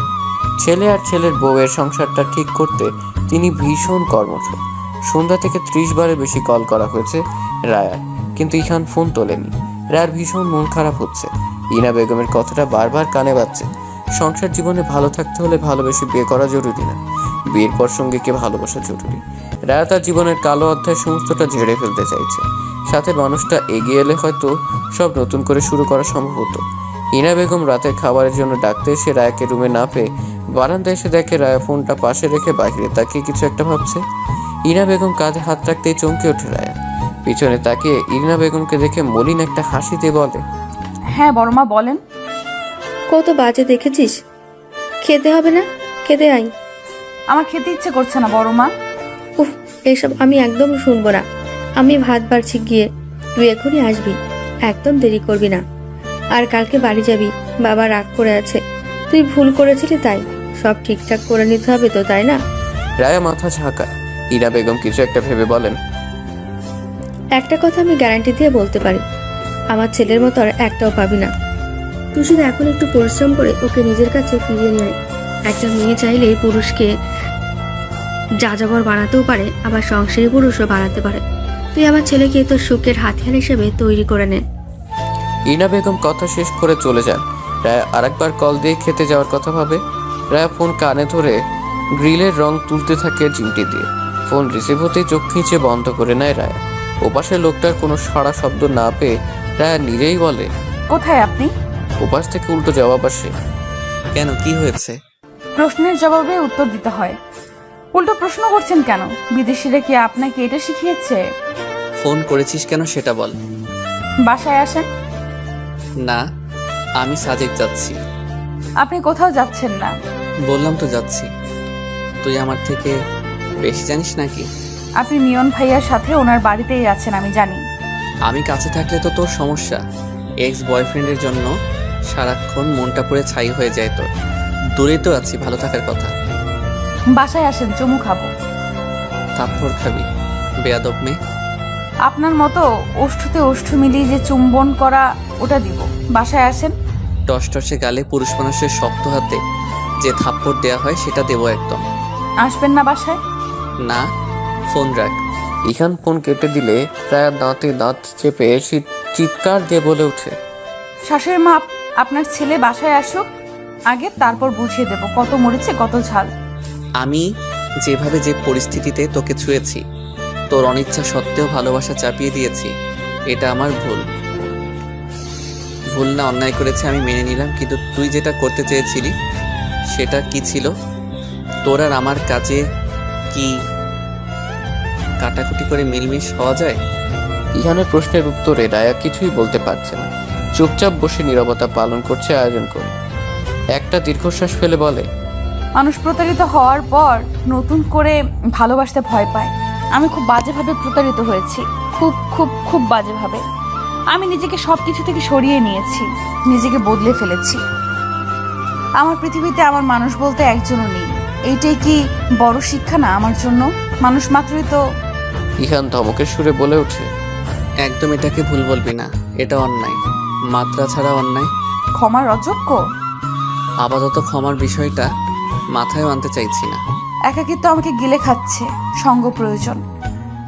কিছু সময় মানুষের একাকিত্ব প্রয়োজন, নিজের ভুল বোঝার জন্য, নিজেকে চেনার জন্য, প্রায়শ্চিত্ত করার জন্য একাকিত্ব প্রয়োজন। আমার প্রয়োজন আর অনুভব করেন না? নাকি মৃত্যুসম অপরাধ করার ফলে আমার প্রতি থাকা ভালোবাসা ধুয়ে মুছে সাফ হয়ে গিয়েছে? ভালোবাসতে ভুলে গিয়েছেন? একটা অন্যায় করার পর যতটুকু অপরাধ বোধ হওয়া প্রয়োজন তার চেয়ে অনেক হয়েছে এবং হচ্ছে। হতে থাকুক। একবার আসবেন না?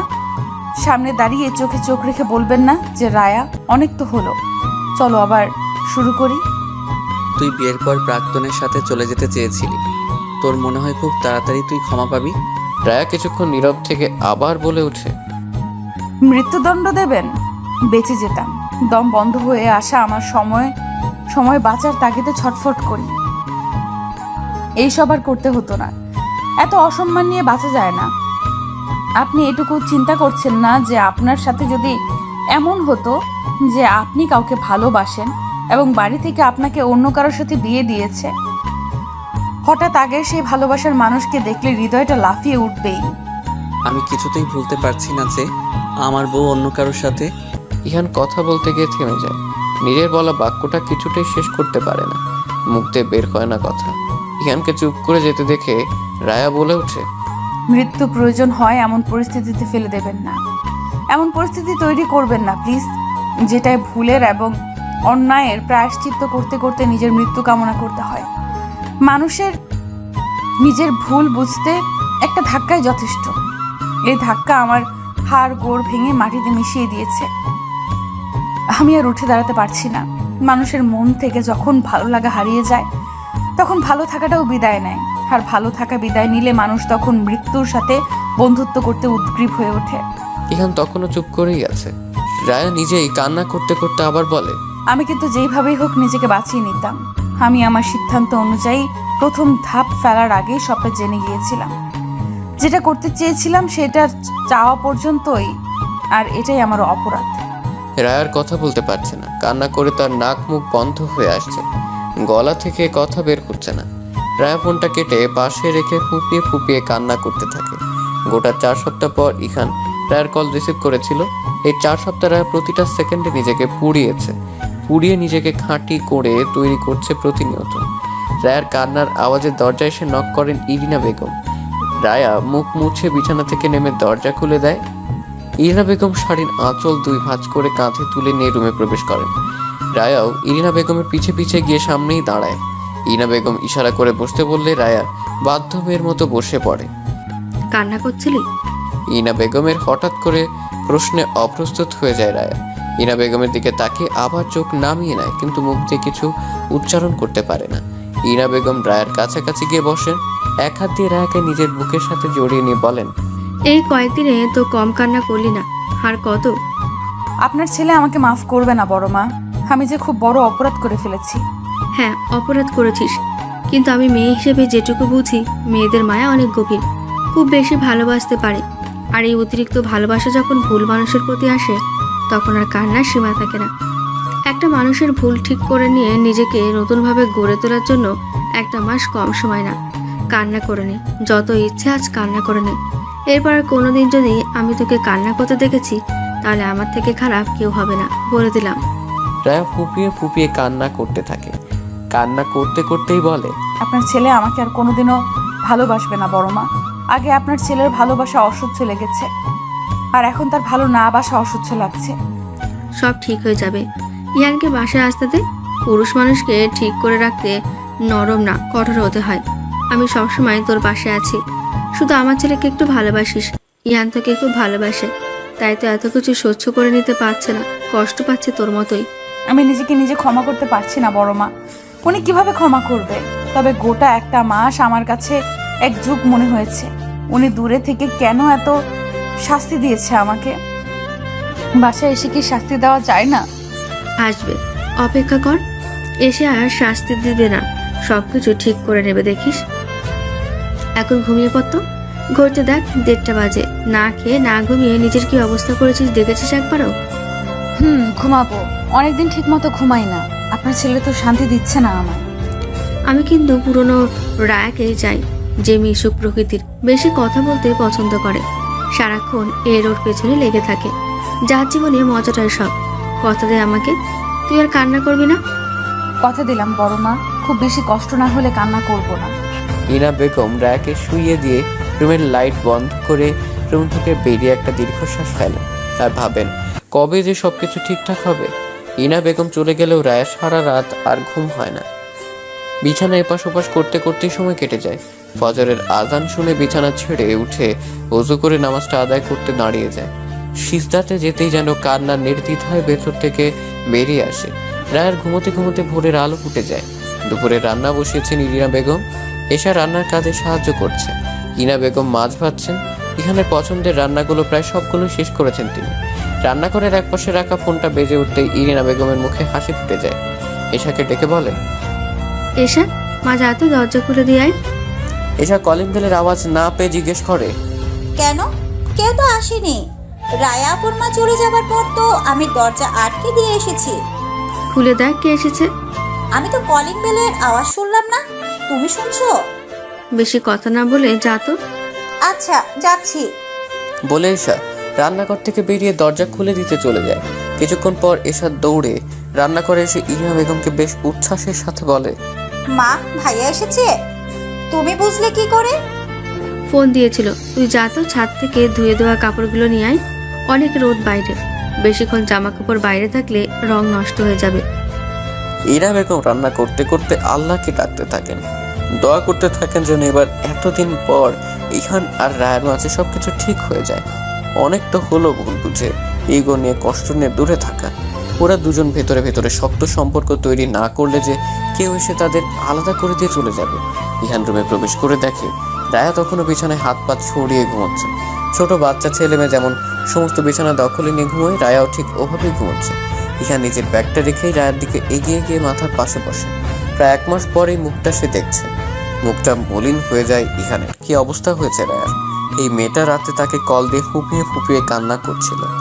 ইহান মনে মনে ভাবতে থাকে এই মেয়েটা কি জানে তার কান্নার আওয়াজ বুকের ভেতরে সবকিছু একদম তছনছ করে দেয়। ইহান আলতো করে রায়ের গালে ঠোঁট ছুঁয়ে দেয়। কপালে মুখে এলিয়ে থাকা চুলগুলো সরিয়ে দিতেই রায়ার চোখ মেলে তাকায়। ইহানকে দেখে তার চোখ দুটো যেন আরো বড় আর গোল হয়ে যায়। চিৎকার দিয়ে বলে, আম্মু, ভূত! ইহান চকিতে রায়ের মুখ চেপে ধরে নিজের ঠোঁটে আঙুল দিয়ে ইশারায় চুপ করতে বলতেই থাকে, আমি তোকে কিছু করেছি? এমন চিৎকার দিয়েছিস কেন? আমি তোকে আদর করেছি, চুমু খেয়েছি, নাকি শক্ত হাতে থাপ্পড় মেরেছি, কোনটা? রায়া মাথায় এপাশ ওপাশ নাড়াচ্ছে আর অস্পষ্ট আওয়াজ করে যাচ্ছে। ইহান রায়ের মুখ থেকে নিজের হাত সরিয়ে নেয়। রায় উঠে বসে হাঁপাতে থাকে। ইহান বিছানার নিচে থেকে আলমারির চাবি নিয়ে রায়কে দেখিয়ে বলে, আমি চাবি নিচ্ছিলাম আর তুই চিৎকার শুরু করে উঠেছিস, বেয়াদব মেয়ে। এই রুমে আমার ঘুমের সময় কেউ আসে না। এভাবে চোখ খুলে আপনাকে দেখে ভয় পেয়ে গেছি। তার উপর আপনি তো বাড়িতে ছিলেন না। দিন দুপুরে নিশ্চয়ই ভূত আসবে না, তাই না? আসতেও তো পারেন, কিন্তু আপনি কখন আসলেন? এসব তোর জানতে হবে না। কার জানতে হবে? মানুষ জোগাড় করে নেব। বাড়িতে নিয়ে আসেন, বিষ খাইয়ে আগাছা সাফ করে ফেলবো। বেশি কথা বললে থাপড়িয়ে চোয়াল পাকা করে ফেলবো। এই গাল শুধু চুমু দেওয়ার জন্য। একটা চুমু দেন। ইহান রায়ের কাছ থেকে উঠে এসে আলমারির লক খুলতে খুলতে রায়ের আড়ালে হাসতে থাকে। মেয়েটা বড্ড বাজি। ইহান নিশ্চিত এই মেয়ের সাথে থাকলে রাগটার কিছুতেই ধরে রাখতে পারবে না। এমনিতেই রাতে কান্না করে মনটা গলিয়ে দিয়েছে। এতগুলো দিন নিজেকে কঠোর করে রেখেছিল, কিন্তু পুরো একটা মাস কথা না বলে, ভালো না লাগায় মাকে জানিয়ে তাড়াতাড়ি সুদূর ঢাকা থেকে চলে এসেছে। আপনাকে একটু জড়িয়ে ধরে। ইহান আলমারির সিক্রেট ড্রয়ার থেকে কিছু ইম্পর্টেন্ট কাগজ খুঁজছিল। এমন সময় রায়ের এমন আবদারজনিত গলা শুনে পিছনে ঘুরে তাকায়। ইহান আবার আলমারির দিকে তাকিয়ে উঁচু স্বরে বলে ওঠে, কি চাই এখানে? আপনাকে। মানে? বাংলায় বললাম তো, বোঝেননি? আমি তোর সাথে এখানে প্রেম করতে আসিনি রায়া। আমার কাছাকাছি আসার চেষ্টাও করবি না। আমাকে আমার মতো থাকতে দে।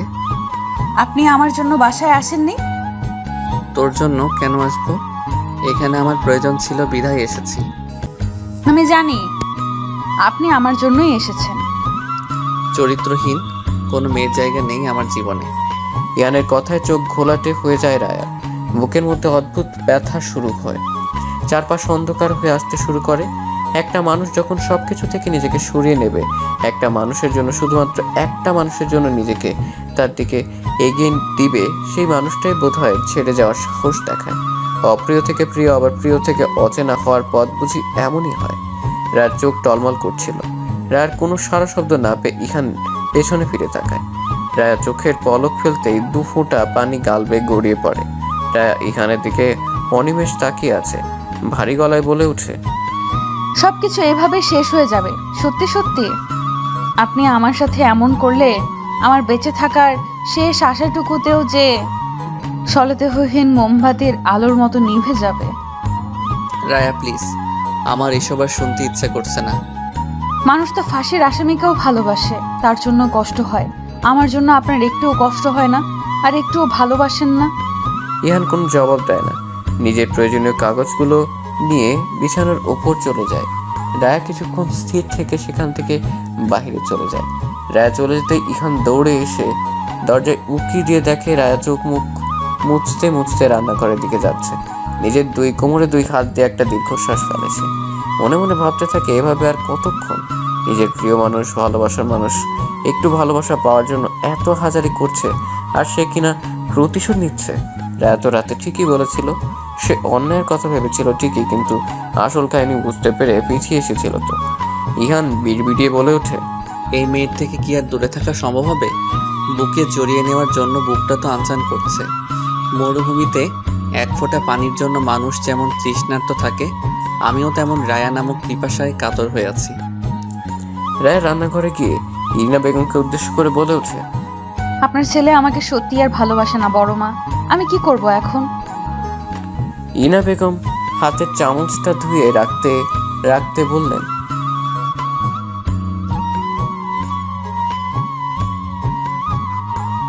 কে বলেছে তোকে? আপনার ছেলে কথায় বোঝা যায়। ইহান নিজের মুখে বলেছে? না, তা বলেনি। তাহলে তোর এত কিছু ভাবতে হবে না। তুই আবার কান্না করেছিস? আমাকে না কথা দিয়েছিলি? আপনার ছেলে বাজে ব্যবহার করেছে আমার সাথে। ওকে, আমি দেখে নিব। তুই যা, ফ্রেশ হয়ে আয়। আজ সবাই একসাথে খেতে বসবো। কালকে আমাকে তাড়াতাড়ি ডেকে দিও। আজ রাতে ঘুম হয়নি, সকালে ঘুমিয়েছি জন্য দেরি হয়ে গেছে। আচ্ছা, রাখবো, এখন যা। রায়া রান্নাঘর থেকে চলে গেলে ইরিনা বেগম মনে মনে বলেন, আমার ছেলেটা যে তোর কান্না আর সহ্য করতে না পেরে চলে এসেছে তোর কাছে, এটুকু বুঝলি না? খাবার টেবিলে বসে সবাই রায়ার জন্য অপেক্ষা করছিল। ইহান মায়ের সাথে কথা বলছিল, এশার রায়া দুজনে এখনো আসেনি। ইহান গলা উঁচু করে এশার রুমের দিকে তাকিয়ে এশাকে ডাক দিতে এশা বেরিয়ে এসে খাবার খেতে বসে যায়। ইহান রায়াকে না ডেকে মাকে বলে, আম্মি, তুমি রায়াকে ডাকো। এশা পাশে থেকে বলে ওঠে, তুমি ডাকছো না কেন? তোমার বউকে তুমি ডাকো। জানো কি পরিমাণ কান্না করছে বেচারি তোমার জন্য? তুমি তো লাকি। চুপ। বড় ভাইয়ের সাথে কিভাবে কথা বলতে হয় জানিস না? শিখিয়ে দিতে হবে আবার? আমাকে কিছু শেখাতে হবে না, তুমি বরং গুগলকে জিজ্ঞেস করো। টিউটোরিয়াল দেখে শিখে নাও যে বউয়ের সাথে কেমন ব্যবহার করতে হয়। ইহান মায়ের দিকে তাকিয়ে দাঁতে দাঁত চেপে বলতে থাকে, আম্মি, তোমার মেয়েকে বলে দাও বেশি কথা বললে কিন্তু আমি ওকে তুলে ছাদে থেকে ফেলে দেব। থামবি তোরা? রায়াকে দেখে এসা বলে ওঠে, ওরে নীলপরি যে, তা কোথা থেকে? পরীর দেশ থেকে নাকি আকাশ থেকে পড়লে? এসার কথা শুনে সবাই বাম পাশে তাকায়। রায়া নীল শাড়ি পরে লজ্জা মাখা মুখে খাবার টেবিলের দিকে এগিয়ে আসছে। ইহানের পাশে এসে দাঁড়িয়ে ইরিনা বেগমকে উদ্দেশ্য করে বলে, কেমন লাগছে আমাকে বড় মা? ইনা বেগম মুখে হাসি ফুটিয়ে বলেন, খুব সুন্দর লাগছে, তাই না রে ইহান? শর্ট হেয়ারের শাড়িতে কি সুন্দর বানিয়েছে তোকে, কারো নজর না লাগুক। রায়া ইহানের দিকে তাকিয়ে আছে নিজের প্রশংসা শুনতে। পৃথিবীর সব নারীর অধিকার আছে শাড়ি পরলে ব্যক্তিগত মানুষের কাছ থেকে প্রশংসা পাওয়ার। পৃথিবীর সব পুরুষের উচিত নারী শাড়ি পরলে পরিমাণগতভাবে বেশি বেশি ভালোবাসা, অন্যায় করলে ক্ষমা করে দেওয়া। রায়ের অনেকক্ষণ তাকিয়ে থাকা দেখে ইহান বলে ওঠে, মা, মেয়েদের বড় চুলেই ভালো লাগে, ছোট চুল ছেলেদের জন্য। আর হ্যাঁ, শাড়িতে একটু ভালোই লাগছে। বাড়িতে যেসব টি শার্ট পরে থাকে ওসব দিয়ে তো তুমি রান্নাঘরের পাতিল ধরো। রায়ার আগে চোখে ইরিনা বেগমের দিকে তাকালে ইরিনা বেগম রায়াকে ইশারা ইহানের পাশে বসতে বলেন। রায়া একটা বড় শ্বাস টেনে নিজেকে নিয়ন্ত্রণ করে ইহানের পাশে ধপ করে বসে পড়ে। সবাই খাওয়া শুরু করেছে। ইহান ভাতের এক লোকমা মুখে নিতে নিজের পায়ে সুরসুরি অনুভব করে। ভাত মুখেতে টেবিলে নিচের দিকে তাকিয়ে দেখে রায়া তার পা ইহানের পায়ের উপর রেখে সুরসুরি দিয়েই যাচ্ছে। ইহান পা সরিয়ে রায়ের দিকে তাকাতেই রায়া ঠোঁট দিয়ে চুমুর ইশারা করতে ইহানের হিঁচকি উঠে যায়। ইরিনা বেগম তাড়াতাড়ি করে পানির গ্লাসটা ইহানের দিকে বাড়িয়ে দেন। ইহান ঢকঢক করে গ্লাসের সম্পূর্ণ পানিটুকু খেয়ে নেয়। রায়া পাশে বসে মিটমিটি হাসছে। রায়ের হাসি দেখে ইহান চোখ বড় বড় করে রায়ের দিকে তাকাতেই রায় হাসি বন্ধ করে খাবার প্লেটে মন দেয়। খাবার খাওয়া শেষ হতেই একে একে সবাই গিয়ে হাত মুখ ধুয়ে নিচ্ছে। হঠাৎ কলিং বেলের আওয়াজে এশা দরজা খুলতে যাবে, ইহান তাকে থামিয়ে দিয়ে নিজেই দরজা খুলতে যায়। দরজা খুলে ওপাশে অপরিচিত এক লোককে দেখে ইহান জিজ্ঞেস করে, জি বলুন। দরজার ওপাশ থেকে লোকটা বলে, ইহান শেখের নামে পার্সেল এসেছে। আমি ইহান শেখ। কে পাঠিয়েছে? সেটা লেখা নেই স্যার। ঠিক আছে, আমাকে দিন। ফর্মালিটিস পূরণ করে ইহান পার্সেলটা রিসিভ করে নেয়। হঠাৎ কে পার্সেল পাঠালো, বিষয়টা বেশ ভাবাচ্ছে ইহানকে। পার্সেলটা উল্টে পাল্টে দেখতে থাকে আর ভাবতে থাকে কি আছে এখানে, আর পাঠালোই বাকে। আমার থেকে চুমু নেন না, অন্য মেয়ের দেওয়া এত কিছু নিচ্ছেন কিভাবে? কোন মেয়ে আপনাকে পাঞ্জাবি ঘড়ি ওয়ালেট পাঠিয়েছে? আমি থাকতে আবার কোন মেয়ে আপনার উপর নজর দিয়েছে? ইহান পার্সেল খুলে ভূত দেখার মতো বসেছিল। বিছানার উপর দুইটা পাঞ্জাবি রাখা, একটা সাদা আর একটা গাঢ় খয়েরি, একটা ঘড়ি ওয়ালেট ও পাশে রাখা। ইহান সেগুলো থেকে চোখ ফিরিয়ে রায়ের দিকে তাকায়। কি বললি? কোন মেয়ে পাঠিয়েছে আপনাকে এসব? ইহান ঠান্ডা মেজাজে বলে, আমি জানি না, এখানে এসব ছাড়া কিছুই নেই। আপনি বাসায় এসেছেন সেটা বাইরের মানুষ জানলো কি করে? সেটা আমি কি করে বলবো আজব? একদম রাগ দেখাবেন না। আমি কিছু করলে সেটা দোষ, আর আপনি করলে সেটা আপনি জানেন না। ইহান রায়ের কথায় বেশ দমে যায়। নরম স্বরে বলে, আমি সত্যি জানি না এসব কে পাঠিয়েছে। আমার কারোর সাথে অ্যাফেয়ারও নেই যে সে পাঠাবে। তুই তো জানিস আমি তোকে। ইহান চুপ হয়ে যায়। কথা মাঝপথে থেমে যাওয়ার রায়া বলে, আপনি আমাকে কি? কিছু না। বলুন। বললাম তো কিছু না। ভালোবাসেন না এখন আর? 7 বছর ধরে। দূরে থাকছেন কেন? আমার শাস্তি পাওয়া শেষ হয়নি? বুকের ভেতরটা খুব খালি খালি লাগে জানেন। আমার কি আপনাকে আর পাওয়া হবে না? আমারও লেগেছিল, সত্যটা বুকে তীরের মতো বিঁধেছিল। দূরে গেলে ভালো থাকবেন, ব্যবস্থা করে দেব। রায়া প্লিজ, সব সময় এই ঘ্যান ঘ্যানা নিয়ে আমার ভালো লাগে না। তুই তোর মতো থাক, আমাকে আমার মতো থাকতে দে প্লিজ। দূরত্ব ঘুচিয়ে কাছে আসতে চেয়েছিলাম, দূরে সরিয়ে দিলে আমার আর ফেরা হবে না। মেয়েদের অভিমান অনেক বেশি, সহ্য করতে পারবেন না। রায়া বারান্দায় চলে যায়। ইহান মাথায় হাত দিয়ে ভাবতে থাকে কে পাঠালো এসব। এত এত চিন্তার মাঝে রায়ার এসব কথা একদমই ভালো লাগছিল না ইহানের। সবগুলো জিনিস উল্টে পাল্টে বারবার দেখতে থাকে। গিফট পাবে মেয়েরা, শাড়ি চুড়ি, পৃথিবীতে সব যত প্রসাধনী আছে সব পাবে। ছেলেরা কেন গিফট পাবে, তা আবার সারপ্রাইজ গিফট। সারপ্রাইজ গিফট তো না যেন টেনশনের বস্তা। ইহান উঁকি দিয়ে বারান্দায় দেখে রায়া বারান্দার গ্রিল ধরে নিজের বাড়ির দিকে তাকিয়ে আছে। ইহান মায়ের কাছে শুনেছে রায়া একটা বারের জন্যও নিজের বাড়িতে যায়নি। রায়ার সকালে ঘুমানোর অভ্যেস, তাই রায়ের মা মাঝে মাঝে এসে দেখে গেছে। ইহান রায়ের কাছে যাবে এমন সময় রায়ের ফোনে মেসেঞ্জারে মেসেজ আসার শব্দ হতেই ইহান ফোনটা হাতে নেয়। স্ক্রিনে মেসেজ নোটিফিকেশন দেখা যাচ্ছে। ইহান স্পষ্ট দেখতে পেল সেখানে লেখা, দোস্ত 4,000 টাকা খরচ হয়েছে ইহান ভাইয়ের ওষুধ কিনতে। বিকেলে আমি তোকে বাকি 1,000 টাকা ব্যাক করে দিয়ে দিব। ইহান মেসেজটা দেখে খানিকক্ষণ থাওয়া মেরে দাঁড়িয়ে থাকে। মাথায় যেন ঢুকেও কিছু ঢুকছে না। রায়া এসব করেছে আর এমন ভাব করলো যেন সে কিছুই জানে না। ইহান ফোনটা রেখে বারান্দায় চলে যায়। রায়ের পাশে গিয়ে দাঁড়িয়ে বলে, সরি। রায় পাশে না তাকিয়ে বলে, কেন? ওই যে ধমক দিলাম সেজন্য। শুধু ধমকের জন্য? আর কিসের জন্য সরি বলা উচিত? কিছু না। বাজারের মোড়ের ওখানে নীল রঙা একটা বাড়ি আছে না, ওখানে একটা মেয়ে আছে তোর মতো সুন্দর দেখতে, ফর্সা গায়ের রং, কিন্তু ওর চুলগুলো অনেক বড়। ওদিকে গেলেই বারান্দায় এসে আমাকে দেখে দাঁড়িয়ে দাঁড়িয়ে। আমার এখন সন্দেহ হচ্ছে ওই মেয়েটা এসব দেয়নি তো, দিতেও পারে, তাই না বল? ভালোবেসে যেহেতু পাঠিয়েছে, নষ্ট করা উচিত হবে না। রায়া এবার এক ঝটকায় ইহানের দিকে ফিরে তাকায়। ব্রুকুচকে ইহানের দিকে তাকিয়ে বলে, কোন মেয়ে আপনাকে পছন্দ করে? নিয়ে চলুন আমাকে তার কাছে, আমি এক্ষুনি দেখবো তাকে। দেখে কি করবি? হিংসা হবে দেখে? হলে হোক, আপনার কি? এই মেয়ের মুখে আমি অ্যাসিড নিক্ষেপ করাবো। চেয়ারম্যানের মেয়ে আমি। এত সাহস? সাহসের কিছুই দেখেননি। দেখতে চাই, দেখা একটু সাহস। রায়া 2 পা এগিয়ে এসে এক পা ইহানের পায়ের উপর রাখে। এই প্রথম রায়া নিজের ইচ্ছেতে ইহানের কাছে আসে। নিজের পায়ে প্রেয়সীর স্পর্শ পেয়ে সমস্ত শরীর যেন আন্দোলিত হয়। নিশ্চুপ হয়ে যায় ইহান। দুজন একে অপরের চোখে নিজেদের সীমাবদ্ধ করে নেয়। দুজন যেন ঘোরের মধ্যে চলে যাচ্ছে ধীরে ধীরে। রায়া নিজের আরেকটা পা ইহানের পায়ের উপর রাখতেই ইহান রায়ার পড়ে যাওয়া আটকাতে কোমর জড়িয়ে ধরে। রায়া ইহানের পায়ের উপর পা উঁচু করে দাঁড়িয়ে পড়ে। রায়ার সমস্ত শরীর কাঁপছে। সেদিনের প্রথম ছোঁয়ার কোনো অনুভূত হয়নি রায়ার। আজ যেন পেটের নাড়ি অবধি কাঁপাকাঁপি করছে। রায়া ঠিক মতো দাঁড়িয়ে থাকতেও পারছে না। রায়া ইহানের ঠোঁটের দিকে নজর ফেলে ধীরে ধীরে সেটাকে গন্তব্য মনে করে এগোতে থাকে। ঠোঁট স্পর্শ করতেই রায়ার শরীর যেন একটা ঝাঁকুনি দিয়ে ওঠে। সাথে সাথে দুজন চোখ বন্ধ করে নেয়। ইহান রায়ের কোমর শক্ত করে জড়িয়ে ধরে প্রেয়সীর সাথে ভালোবাসার প্রথম চুম্বন উপভোগ করতে থাকে। দুজন যেন ব্যস্ত জীবন থেকে বিচ্ছিন্ন হয়ে পড়ে। মহাকাশ থেকে যেমন কোনো কিছু হঠাৎ কোথাও ছিটকে পড়ে, ঠিক তেমনি যেন রায়ার ইহান পৃথিবী নামক গ্রহ থেকে ছিটকে যায়। বাস্তব থেকে তারা এখন ধরাছোঁয়ার বাইরে। এসা ভাইয়া ভাইয়া করে ডাকতে ডাকতে রায়া আর ইহানের রুমের দিকে আসতে থাকে।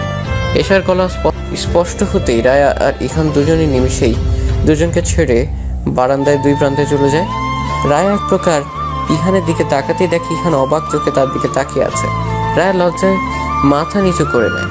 ইহান রায়ের সামনে থেকে রুমের দিকে পা বাড়ায়। ইহানের মুখে হাসি লেপ্টে আছে। এশাকে দেখেই মুখটা গম্ভীর করে নেয় সে। কি চাই? ডাকছিস কেন? টাকা দাও, টাকা লাগবে। কিসের টাকা? আমার বান্ধবীরা বিকেলে বের হচ্ছে, সবাই মিলে, আমিও বের হব। কত টাকা লাগবে? 1,000 হলেই চলবে। ইহান টেবিলে রাখা ওয়ালেট থেকে 1,000 টাকার এবং একটা নোট বের করে এশার হাতে দেয়। এশা নোটটা নিয়ে রুমের এদিক ওদিক তাকিয়ে বলে, রায়া আপু কই? ওয়াশরুমে। বারান্দায় আছে। ওকে আবার কিসের দরকার? শাড়ি নেব একটা, সবাই শাড়ি পরবে। আচ্ছা যা, গিয়ে দেখ। এশার কথা না বাড়ি সোজা বারান্দায় চলে যায়। বারান্দার রুম থেকেই আপু বলে ডাক দিতেই রায়া চমকে ওঠে। পেছনে তাকাতে এশাকে দেখে আমতা আমতা করে বলে, কি? কিছু হয়েছে তোমার? তোর ভাইকে আমি চুমু খেয়েছি। গভীর যে চুমু আছে না, ওইটা। আমার সারা শরীরে বিদ্যুৎ খেলে গেছে, নাড়িও কাঁপছে জানিস। কথাগুলো বলতে না পেরে, কিছু হয়নি, তুই কিছু বলবি? হ্যাঁ, তোমার সবুজ শাড়িটা দাও, সেদিন কিনেছিলে না, ওটা। আলমারি থেকে নিয়ে নে সোনা প্লিজ। আমি রুমে যেতে পারবো না। ও মা, নিজের রুমে যেতে পারবে না কেন? পারবো না বলতে যেতে ইচ্ছে করছে না। না, তুমি আসো, আমার জুয়েলারিও লাগবে। যেতেই হবে? হ্যাঁ, আসো। তোর ভাইয়ের রুমে আছে? এশা রুমে উকি দিয়ে ইহানকে না দেখতে পেয়ে বলে, না, ভাইয়ের রুমে নেই। আচ্ছা চল। রায়া এশার সাথে রুমে চলে আসে। রুমে এসে আসলে ইহানকে দেখতে পায় না সে। শুকনো একটা ঢোক গেলে আলমারির দিকে চলে যায়। আলমারি থেকে এশার পছন্দের সবকিছু বের করে এশার হাতে দিতেই এশা সেগুলো নিয়ে চলে যায়। রায়া বিছানায় রাখা ইহানের জন্য নেওয়া জিনিসগুলো দেখতে এগুতে ঠিক তখন ওয়াশরুমের দরজা খোলার শব্দ হয়। রায়া যেন সেখানে স্ট্যাচু হয়ে যায়। রায়া মনে মনে নিজেই নিজেকে নোংরা অকথ্য ভাষায় গালি দিতে থাকে, মনে মনে নিজেকেই শাসায়। কেন যে তখন ওরকম বেহায়ের মতো কাজ করতে গেলি? এখন এই লোকটার সামনে দাঁড়াবি কি করে? এই লোকটা তোকে এখন কথায় কথায় লজ্জা দেবে, দেখিনিস? রায়া ইহানকে নিজের দিকে এগিয়ে আসতে দেখে অসহায় চোখে তার দিকে তাকিয়ে থাকে। ইহানের মুখভঙ্গি কোনো কিছুই বলছে না, কিছুর আভাসও দিচ্ছে না। তবে কি আগাম বার্তা ছাড়া কোনো কিছু ঘটবে? হাসপাতাল থেকে সবার বাড়ি ফিরতে ফিরতে 9টা বেজে যায়। ইহান হাসপাতালের গেটে গাড়ি নিয়ে সবার জন্য অপেক্ষা করছিল। সেখান থেকে গাড়ি করে 9টার মধ্যে বাড়ি ফিরে যায়। রায়া মা বাবার সাথে নিজেদের বাড়িতে যাবে, তখন ইহান তাকে ডাক দেয়। রায়া মা বাবাকে বাড়ির ভেতরে যেতে বলে এগিয়ে যেতেই বলল, আমি গিয়ে ফ্রেশ হই, মাথাটা খুব ধরেছে। গোসল দিলে হয়তো একটু ভালো লাগবে, তুই কাকার সাথেই থাক একটু। আচ্ছা ঠিক আছে, খেয়ে নিয়েন আপনি। ঠিক আছে। ইহান বাড়ির দিকে রওনা দেয়। গেটের ভিতরে প্রবেশ করলে রায়া নিজেও এবার বাড়ির ভেতরে প্রবেশ করে। বিকেল প্রায় 4টা। রায়া গোসল দিয়ে বের হয়ে সকালবেলা বাড়িতে গিয়েছিল। সেখানে সারাক্ষণ থেকে দুপুরে খাওয়া দাওয়া করে ঘুমিয়েছিল। রায়া ওয়াশরুম থেকে বেরিয়ে খেয়াল করে ইহান আগের মতোই অন্যদিকে হয়ে শুয়ে আছে। রায়া চুল উঠতে মুছতে ইহানের দিকে যায়। ইহান যেদিকে মুখ করে শুয়ে আছে রায়া সেখানে সামনে গিয়ে দাঁড়ায়। ইহানের তখন চোখ পিটপিট করছে। ইহানের চোখ পিটপিট করা দেখে রায়া হেসে ফেলে। ইহান অন্য পাশ হলে রায়া টেনে তার পাশে করে ইহানকে। ইহান তখনও চোখ বন্ধ করে শুয়ে আছে। রায়া তখন ইহানের মুখের উপর চুল ঝাড়লে ইহানের মুখে ছিটে ফোঁটা পানি পড়ে। ইহান চোখ খুলেই বলে, কি হচ্ছে? ঘুমের অভিনয় বন্ধ করা হচ্ছে। কিসের অভিনয়? আমি ঘুমাচ্ছি, ঘুমাতে দে। যদি ঘুমাতে না দেই? নিজের ঘুম তো ঠিকই হয়েছে, তাহলে আমাকে কেন ঘুমাতে দিবি না? যা এখান থেকে। কোথায় যাব? যেখানে ইচ্ছে। রায়া নিজের মনে একবার হেসে বলে, আমি শাওনের কথা মুখে আনলে আপনি কি আগের মতোই আমাকে চুমু খাবেন? ইহান ভ্রু কুঁচকে রায়ের দিকে কিছুক্ষণ তাকিয়ে থেকে আবার অন্য পাশে ফিরে বলে, দুপুর থেকে অপেক্ষা করছিলাম আর আপনার আসার কোনো নামই নেই। রায় আবার বিছানায় উঠে গিয়ে ইহানের কাছে বসে। ইহানের মাথা নিজের কোলের উপর নিয়ে বলে, খাওয়া দাওয়া করে ওখানেই ঘুমিয়ে গেছিলাম। না ঘুমালে তো চলেই আসতাম, তাই না? আর তাছাড়া একটু থাকছি, তাতে কি হয়েছে? আপনার বর যে একা একা ছিল, আপনাকে মিস করছিল, সে বেলায় আমিও মিস করছিলাম, ঘুমিয়ে ঘুমিয়ে অনেক মিস করেছি। ও আচ্ছা। রায় এখানে রাগ ভাগাতে ব্যস্ত। এমন সময় এসে দরজায় নক করে। রায়া তাকে আসতে বললে এসা ভেতরে এসে বলে, রায়ান ভাই এসেছে। এসার কথায় রায়ের মুখে যেন আষাঢ়ের মেঘ জমে। রায়া পা নামিয়ে বসে কিছু একটা ভেবে বলে, ওর বউও এসেছে? কই, শুধু ভাইয়াকে দেখলাম গাড়ি থেকে নামতে, আশেপাশে বা সাথে কাউকে দেখিনি। ইহান বিছানা ছেড়ে উঠে বসে রায়াকে উদ্দেশ্য করে বলে, যা দেখ গিয়ে, তোর গুণধর ভাই এসেছে বলে কথা, না জানি এবার কি কি যে করবে। এসা চলে যাওয়ার আগে বলে, আমি গেলাম, দেখো তোমরা কি করবে। এসা চলে গেলে রায়া ইহানকে বলে, আমার যেতে ইচ্ছে করছে, আবার ইচ্ছেও করছে না। অনেকদিন পর দেশে এসেছে ভাইয়া, তার জন্য দেখতে ইচ্ছে করছে, কিন্তু কিছু কারণে সামনে যেতে ভয় লাগছে। ইহান রায়ার 2 হাত নিজের হাতের মুঠোয় নিয়ে চোখে চোখ রেখে বলে, আমি নিশ্চয়ই তোকে ভরসা করতে পারি, তাই না? তুই আমাকে ভরসা করতে পারবি না? আমি বেশ বুঝতে পেরেছি ওর আমাকে সহ্য করতে না পারাটা আমাদের সম্পর্কের উপর প্রভাব ফেলবে, তোকে নানাভাবে বোঝানোর চেষ্টা করবে আমি তোর জন্য ঠিক না। কিন্তু তুই তো জানিস, তাই না, আমি তোকে ঠিক কতটা ভালোবাসি। রায়া মুচকে এসে ইহানের গালে হাত রেখে বলে, বলতে গেলে আমি আপনার প্রথম ভালোবাসা। আমার হয়তো অন্য কেউ ছিল, তবে সেটাকে ভালোবাসা বলবো নাকি মন্দবাসা বলবো আমি জানি না। সেসব কথা বাদ দেই, আমি এখন এবং ভবিষ্যতে শুধুমাত্র আপনাকেই চাইবো। আপনাকে আমি কিছুতেই হারাতে পারবো না। রায়ান কোনো ক্ষতি করবে না তো? রায়া সুযোগটাই পাবে না। ইহান আলতো করে রায়াকে জড়িয়ে ধরে। রায়াকে বুকে জড়িয়ে নিয়ে বলতে থাকে, ছোটবেলা থেকে রায়ানের সাথে আমার যে একটা রেশারেশি, সেটা তো তুই জানিস। এখনো যদি ওসব মনে করে কিছু করতে চাই, আমি ওকে করতে দেব না। কিচ্ছু হবে না, আপনি চিন্তা করবেন না। ভাই হয়ে আর যাই হোক, নিজের বোনের সংসার নিশ্চয়ই ভাঙবে না। সেরকম হলে আমার চেয়ে বেশি খুশি আর কেউ হবে না। রায়া তৈরি হয়ে নিলে ইহান আর রায়া দুজন একসাথে বাড়ি থেকে বের হয়। ইহান নিজের কাজের উদ্দেশ্যে আর রায়া ইহানকে বিদায় দিয়ে নিজের বাড়িতে যায়। বাড়ির ভেতরে প্রবেশ করতেই বাবা আর ভাইয়ের কথা শুনতে পায় রায়া। রাবেয়া বেগমকে রান্নাঘর থেকে বের হতে দেখে রায়া আগে সেদিকে এগিয়ে যায়। মেয়েকে দেখে রাবেয়া বেগম বলে ওঠেন, রায়ানের সাথে দেখা হয়েছে তো? রায়া এদিক ওদিক দেখে বলে, না হয়নি। তোমার ছেলের বিদেশি বউ কোথায়? দেখছি না কেন? রাবেয়া বেগম একটা দীর্ঘশ্বাস ফেলে বলেন, এখন সে বাসায় ফিরে বলছে বিয়ে নাকি করেনি। কি বলো? সেদিন তো সে নিজেই কল করে বলল ওখানকার একজনকে বিয়ে করে নিয়েছে। বিয়েটা নাকি শেষ পর্যন্ত হয়নি। মেয়ে ধর্ম পরিবর্তন করতে রাজি হয়নি, আর ধর্ম পরিবর্তন না করলে তো বিয়ে হবে না, সেজন্য বিয়েটাও হয়নি। ও আচ্ছা, তাই বলো। বিয়ে হয়নি এই কথা এতদিন জানায়নি কেন? আর তোমার ছেলে কি একেবারে চলে এসেছে এখানে? বলছে তো তাই, তোর আব্বুর সাথে কথা বলছে, সে এখন রাজনীতিতে যোগ দেবে। মুখের কথা নাকি রাজনীতি? সেসব ওরা বাবা ছেলের বুঝে নেবে। তুই চল, রুমে চল, দেখা করবি। চলো।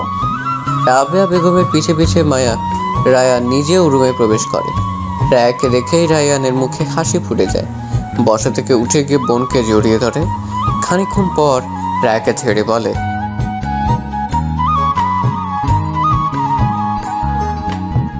কেমন আছিস বোন? ভালো আছি। তুমি কেমন আছো? আমিও ভালো আছি। এত কিছুর পরও যে ভালো আছিস এটা শুনে ভালোই লাগছে। আমার বোনটা বড় হয়ে গেছে, কষ্ট লুকাতে শিখে গেছে। বড় হয়েছে ঠিক আছে, কিন্তু কষ্ট নেই তো, লুকাবো কেন? কষ্ট লুকানোর মেয়ে আমি নই ভাইয়া, সেটা তুমি ভালোভাবে জানো।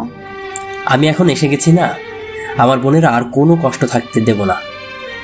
আমার এমনিতেই কোনো কষ্ট নেই ভাইয়া, আমাকে নিয়ে তোমার কোনো চিন্তা করতে হবে না। আমি সব জানি রায়া, তুই যতই বলিস তোর কোনো কষ্ট নেই। আমি তোর ভাই, আমি জানি তুই কোন পরিস্থিতিতে আছিস। ইহানের সাথে তোর বেশি দিন থাকতে হবে না। তুই আজকের থেকে আর ওই বাড়িতে যাবি না, আমি যেতে দেব না তোকে আর। রায়ের এতক্ষণে খারাপ লাগতে শুরু করে। রায়ানের এমন কথা তার মোটেও ভালো লাগছে না। আর রায়ানের কথা জবাব না দিয়ে বাবার দিকে তাকায়। শামসুজ্জামান ততক্ষণে মেঝের দিকে চুপচাপ তাকিয়ে রাগে ফুঁসছেন ছেলের কথা শুনে। এক পর্যায়ে তিনি আর চুপ থাকতে না পেরে রাবেয়া বেগমকে উদ্দেশ্য করে বলেন, রাবেয়া, তোমার ছেলেকে এবার থামতে বলো। সে রাজনীতিতে আসতে চেয়েছে, আমি মেনে নিয়েছি। প্রয়োজনে আমি অবসরে গিয়ে তাকে আমার জায়গায় বসিয়ে দেওয়ার চেষ্টা করব। আমার মেয়ের সংসার নিয়ে তার ভাবতে হবে না। আমি ভেবেচিন্তে আমার মেয়েকে আমি ইহানের হাতে তুলে দিয়েছি। আমার মেয়ে সুখী, তার ব্যাপারে আর কিছু আমাদের কারো ভাবতে হবে না। রায়ার জন্য একমাত্র আল্লাহ আর তারপর ওর স্বামী যথেষ্ট। রায়ান বাবার দিকে এগিয়ে এসে বলে, ও ছোটবেলা থেকেই আমার সব কিছু কেড়ে নিয়েছে। তুমি আমার চেয়ে ওকে বেশি ভালোবাসো। আমার মায়ের অবস্থা জানি না, আমার বোনটা একমাত্র ছিল যে কিনা তোমাদের সবার বাহিরে এসে আমাকে সাপোর্ট করতো। তাকেও ইহান আমার কাছ থেকে কেড়ে নিয়েছে, কেড়ে নেওয়ার চেষ্টা করছে। আমি সেটা কিছুতেই হতে দেব না। ও আমার বোনকে ভালো রাখবে না। ছোটবেলা থেকে আমার সাথে যে প্রতিযোগিতা করছে সেটাই জেতার জন্য আমার বোনকে বিয়ে করেছে। তোমরা কেউ ইহানের আসল রূপটা দেখোনি। শামসুজ্জামান বলে ওঠেন, নিজে যা বুঝবে সবসময় সেটা হয় না বাবা, হবেও না। দেশে এসেছো, কোনো বিপদ না ডেকে ভালোভাবেই থাকো। আমি তোমার বাবা, তোমার পাশে আছি। শুধু রায়াকে নিয়ে তোমার চিন্তা বাদ দাও। রায়ান চিৎকার দিয়ে বলে ওঠে, রায়া আমার বোন হয় বাবা, ওর ব্যাপারে আমি 100 বার ভাববো। ওর উপর আমার অধিকার আছে। রায়া এবার রায়ানের দিকে এগিয়ে গিয়ে তার বাহু ধরে নিজের দিকে ঘুরিয়ে নেয়, বলে, ভাইয়া হও তুমি আমার উপর তোমার অধিকার আছে, কিন্তু আমার সংসারের উপর তোমার কোনো অধিকার নেই। আমার সংসার বা ইহানের দিক নজর দিলে আমি ভুলে যাব তুমি আমার ভাইয়া হও। আমি বারবার তোমাকে বলছি যে আমি ইহানের সাথে ভালো আছি। আজকের কথার পরেও যদি আমার সংসারের দিকে আঙুল তোলো তাহলে আমি কিন্তু তোমার হাত কেটে ফেলবো বলে রাখলাম।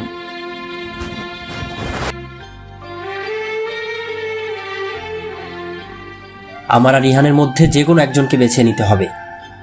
তুই কাকে চাস বল, আমাকে নাকি ইহানকে? রায়ানের কথায় রায়া সাফ সাফ জানিয়ে দেয়, আমার জীবনে আমি তোমাদের দুজনকেই চাই।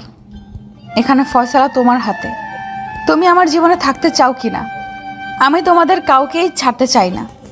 তোমাদের দুজনের মধ্যে একজন আমার নিজের ভাই আর অন্যজন আমার স্বামী। দুজন আমার কাছে দুরকম স্পেশাল। তুই আর কোনোদিন এ বাড়িতে আসবি না রায়া। বাড়িটা তোমার নয়, এটা আব্বুর বাড়ি। আব্বু যদি আমাকে নিষেধ করে এখানে আসতে তাহলে আমি ভেবে দেখব। তুই আজ থেকে আমার বোন না, আর তাছাড়া আমি আমার চিরশত্রুকে কখনোই ভালো থাকতে দেব না। সব কিছু কেড়ে নিয়েছে ও আমার থেকে। কেউ তোমার থেকে কিছু কেড়ে নেয়নি ভাইয়া, তুমি সব কিছু অবহেলায় হারিয়েছো। নিজের দিকটা একটু ভেবে দেখো, কি কি করেছো তুমি খেয়াল করো। ছোটবেলা থেকে আব্বু আম্মু যেমন আমার ভুল নিয়ে পড়েছিল, এখন তুইও ওরকমই করছিস। আমার দিকটা আমাকেই বুঝতে হলো, তোরা তো কেউই বুঝলি না একটুও। আমাকেই কেন সবকিছু বুঝতে হবে বুঝতে পারলাম না। ছোটবেলা থেকে আমি পড়াশোনা কম করতাম, এজন্যই সব সময় কথা শুনতে হতো আমাকে। বড় হওয়ার পর রিহান বাহিরে পড়তে গেল, এজন্য আমাকেও বাহিরে পাঠানো হলো। ও ফিরে এসে ব্যবসার পাশাপাশি আব্বুর সাথে রাজনীতিতে পা রাখলো।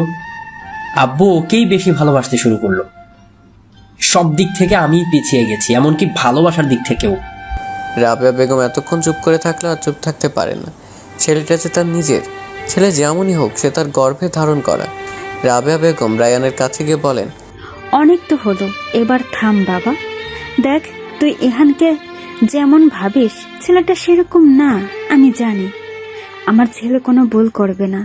রায়া ইহানের সাথে খুব ভালো আছে। শামসুজ্জামান উঠে ছেলের দিকে এগিয়ে আসেন। ছেলের কাঁধে হাত রেখে বলেন, তুই কিছুই হারাসনি বাবা। তুই নিজের জিদের জন্য সবকিছু থেকে দূরে সরে গেছিস। তুই একবার তোর বাহিরের এই শক্ত আবরণ ছুঁয়ে ফেলে নরম হয়ে সবার সাথে মিশে দেখ, দেখবি সব তোরই আছে। ইহানকে আমরা ভালোবাসি ঠিকই, কিন্তু তোর চেয়ে বেশি না। তুই ছেলে হয়ে কখনো আমাদের বোঝার চেষ্টা করিসনি। একটু বোঝার চেষ্টা কর। ইহান আর তোর তুলনা কোনোদিন করা হয়নি। ইহান তোর শত্রু না, তোর থেকে কিছু কেড়েও নেয়নি। রায়ান কিছু না বলে রুম থেকে বের হয়ে যায়। রায়া তার বাবার কাছে গিয়ে বলে, আব্বু ভাইয়া কোনো অঘটন ঘটাবে না তো? শামসুজ্জামান মেয়ের মাথায় হাত বুলিয়ে দেন। ভাই, হয় সে তোর বোনের সংসারের ক্ষতি সে করবে না, ওর ভেতরে যে ভুল ধারণাটা আছে সেটা খুব তাড়াতাড়ি ভেঙে যাবে। ওকে আর কোথায় যেতে দেব না আমি। রায়ান আমাদের সবার যত কাছাকাছি থাকবে তত সবাইকে বুঝতে পারবে। তুই একদম নিশ্চিন্ত থাক মা, তোর ভাই এমন কিছু করবে না যাতে তুই কষ্ট পাস। রায়া তার বাবাকে আলতো করে জড়িয়ে ধরে। শামসুজ্জামান মেয়ের মাথায় হাত বুলিয়ে দিয়ে ভাবতে থাকেন, রায়ান কী সব বুঝবে। হেমন্তের শেষের দিকে সপ্তাহখানেকের মধ্যে বসন্তের আগমন ঘটবে, আর এর মাঝে কেটে গিয়ে বেশ কিছু মাস। গতরাতেই রায়া ইহানের জন্য ব্যাগ গুছিয়ে রেখেছে। ইহান 6.5 মাসের জন্য দুবাই যাবে কাগজের সূত্রে। ইন্টারন্যাশনাল একটা প্রজেক্টের কথা চলছে, সে সূত্রেই তাকে বাহিরে যেতে হচ্ছে। বিকালেই বাড়ি থেকে বের হয়ে যাওয়ার কথা তার। রায়া গতকাল ক্যালেন্ডার তারিখ খেয়াল করে হিসাব করে কিছু একটা আন্দাজ করে বিকালেই বের হয়ে প্রোগ্রেন্সের কিট সংগ্রহ করে রেখেছে। ভোরতে সে ফজরের নামাজ আদায় করে নেয়। ইহানও তার সাথে ঘুম থেকে উঠে ফ্রেশ হয়ে মসজিদে চলে গিয়েছে। রায়া নামাজ শেষ করে কিছুক্ষণ সে এখানেই বসে থাকবে। সে যেটা সন্দেহ করছে সেটা কি আসলে সঠিক কিনা সেটা নিয়ে ভাবছে সে। যদি কোনোভাবে সেটা ভুল প্রমাণিত হয় তাহলে বিষয়টা একটু মর্মান্তিক হবে, তাই সে কাউকে কিছু জানায়নি। রায়া যায় নামাজ ছেড়ে উঠে প্রেগনেন্সির কিট হাতে নিতেই ইরান চলে আসে। ইহানকে দেখে সে কিটটা লুকিয়েই ফেলে। ইহানের প্রতিদিনের অভ্যাস ফজরের নামাজ আদায় করে সেই রায়াকে নিয়ে হাঁটতে বের হয়। সকালবেলার আবহাওয়াটুকু দুজনেরই উপভোগ করা হয়। আজকে তো ইহান চলে যাবে, আর কতগুলো মাস দুজনের একসাথে থাকা হবে না, সময় কাটানো হবে না। তাই আজকে যেন সব কিছুর অন্যথা না হয়, কমতি না থাকে। তাই ইহান রায়ের কাছাকাছি এসে বলে, বের হওয়ার জন্য রেডি? রায়া আমতা আমতা করে বলে, আপনি একটু অপেক্ষা করুন, আমি আসছি। কোথায় যাবি? ও আশ্রমে যাবে। যা, এসব আর বলতে হয় নাকি? আপনি তো জিজ্ঞেস করলেন, আমার কি দোষ? আচ্ছা আচ্ছা, যা, আমি অপেক্ষা করছি। রায়া ইহানকে অপেক্ষায় রেখে ওয়াশরুমে চলে যায়। কোনো অন্যায় না করেও আজ কেমন যেন ভয় তার বুক কাঁপছে। মনে হচ্ছে এক্ষুনি সব কিছু উল্টে পাল্টে যাবে। ওয়াশরুমে গিয়ে 5 মিনিট হয়ে যাওয়ায় ইহান দরজার কাছে এসে বলে, সূর্য উঠে যাচ্ছে, এতক্ষণ কে ওয়াশরুমে থাকে? এই, তুই কি ফোন নিয়ে গেছিস ভেতরে? রায় ইহানের ডাকে সাড়া না দিয়ে কিটের ডাক পর্যবেক্ষণ করছে। এক ডাক স্পষ্ট বোঝা গেলে দ্বিতীয় ডাক অস্পষ্ট হবে কিনা সেটা দেখার জন্য অপেক্ষা করছে সে। কিছু মুহূর্তের মধ্যেই অস্পষ্টভাবে নিকটন দ্বিতীয় দাগ দেখা দিতেই রায়ার চোখে পানি দেখা দেয়। রায়ার চোখে পানি দেখা দিলেও মুখে যেন হাসি রেখা স্পষ্ট। রায়া প্রেগন্যান্সির কিট হাতে নিয়ে বাহিরে চলে আসে। ইহান ততক্ষণে পাঞ্জাবি চেঞ্জ করে কালো রঙের টি শার্ট পরে নিয়েছে। রায়াকে দেখেই হাতে ঘড়িটা ঠিক করতে করতে এগিয়ে আসে। এত দেরিতে বের হয়েছে বলে কিছু বলবে ঠিক তখনই সে খেয়াল করে রায়ার চোখে পানি। রায়া চোখের পলক ফেলতেই চোখের পানি গাল বেয়ে গড়িয়ে পড়ে। রায়াকে কান্না করতে দেখে অস্থির হয়ে যায় ইহান। রায়ার দুই বাহুতে হাত রেখে রায়ার চোখে চোখ রেখে জিজ্ঞেস করে, কি হয়েছে রায়া? তোর চোখে পানি কেন? আমি কোনো ভুল করেছি? রায়া কিছু বলছে না দেখে ইহান আবার বলে, প্লিজ কান্না করিস না রায়া, বল আমাকে কি হয়েছে তোর? রায়া চোখের পানি মুছে হাসতে থাকে। দারুণ স্নিগ্ধ সে হাসি। কান্না করার পরই রায়ার হাসি দেখে দ্বিধায় পড়ে যায় ইহান। শুকনো ঢোক গেলে রায়াকে আবারও প্রশ্ন করে ইহান, কি হয়েছে রায়া? তুই ঠিক আছিস তো? রায়া হাসতে হাসতে বলে, কেন? আমার ব্যবহারে কি মনে হচ্ছে আমি পাগল বা আমাকে জেনে ধরেছে এমন কিছু? ইহান এবার মজার ছলে বলে ওঠে, তুই নিজে যেহেতু এভাবে বলছিস তাহলে আমার সন্দেহ ভুল। এবার বল তো কি হয়েছে? কিছু হয়নি, তবে হবে। কি হবে? সেটা তো আমি জানি না, আর হওয়ার আগে জানতেও চাই না। মানে কী সব বলছিস বল তো? মাথা ঠিক আছে? আমার বউ কি পাগল হয়ে গেল? পাবনা দিয়ে আসবো? ধুর, নিন এটা দেখুন। রায় ইমানের হাতে প্রেগন্যান্সি কিট দড়ি দিয়ে বিছানায় গিয়ে বসে।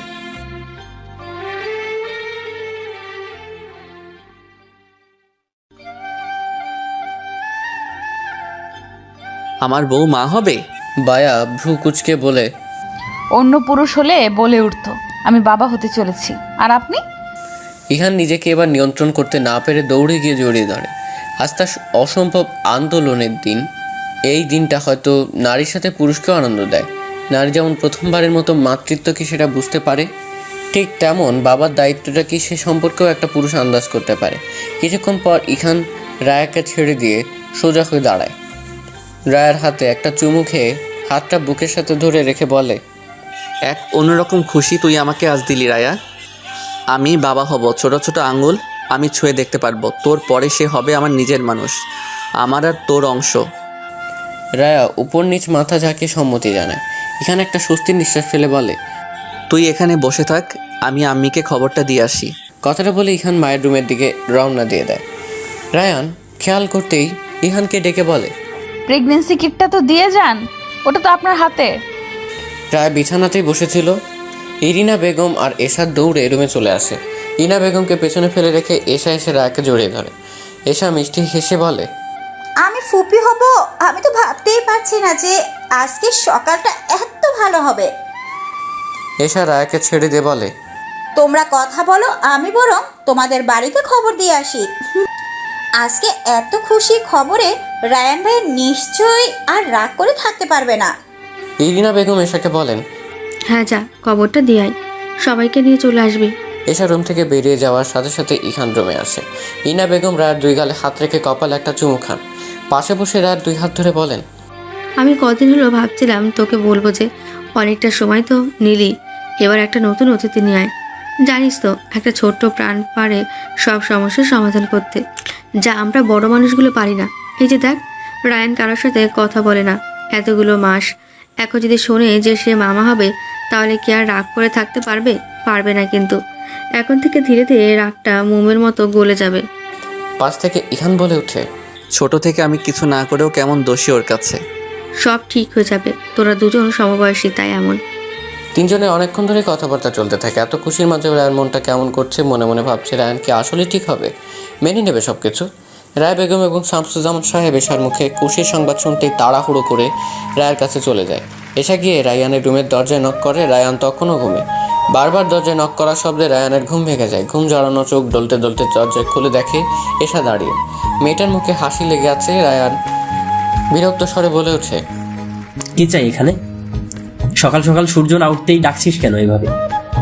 খুশির খবর আছে ভাইয়া, সেই খবর তো দিতে এলাম। পরে দেওয়া যাচ্ছিল না? খুশির খবর গরম গরম দিতে হয়, আর দুঃখের খবর রয়ে শয়ে পরিস্থিতি বুঝে জানাতে হয়। কি খবর বলে এখান থেকে চলে যা, ঘুমোতে জামায়। খবর জানতে হলে আমাদের বাড়ি যেতে হবে আপনাকে। এশা, তুই ভালো করে জানিস আমি তোদের বাড়ি যাই না। কিন্তু আজ তো যেতেই হবে। কেন, কি হয়েছে? তাড়াতাড়ি বলে এখান থেকে বিদায় হ, যা। এশা রায়ানের বাহু ধরে টেনে রুমের বাহিরে নিয়ে আস্তে আস্তে বলে, আজ কোনো কথা শুনবো না, চলুন না প্লিজ। হাত ছাড় এশা, আমি তোর ভাই ইহান নই। রায়ান ভাই তো।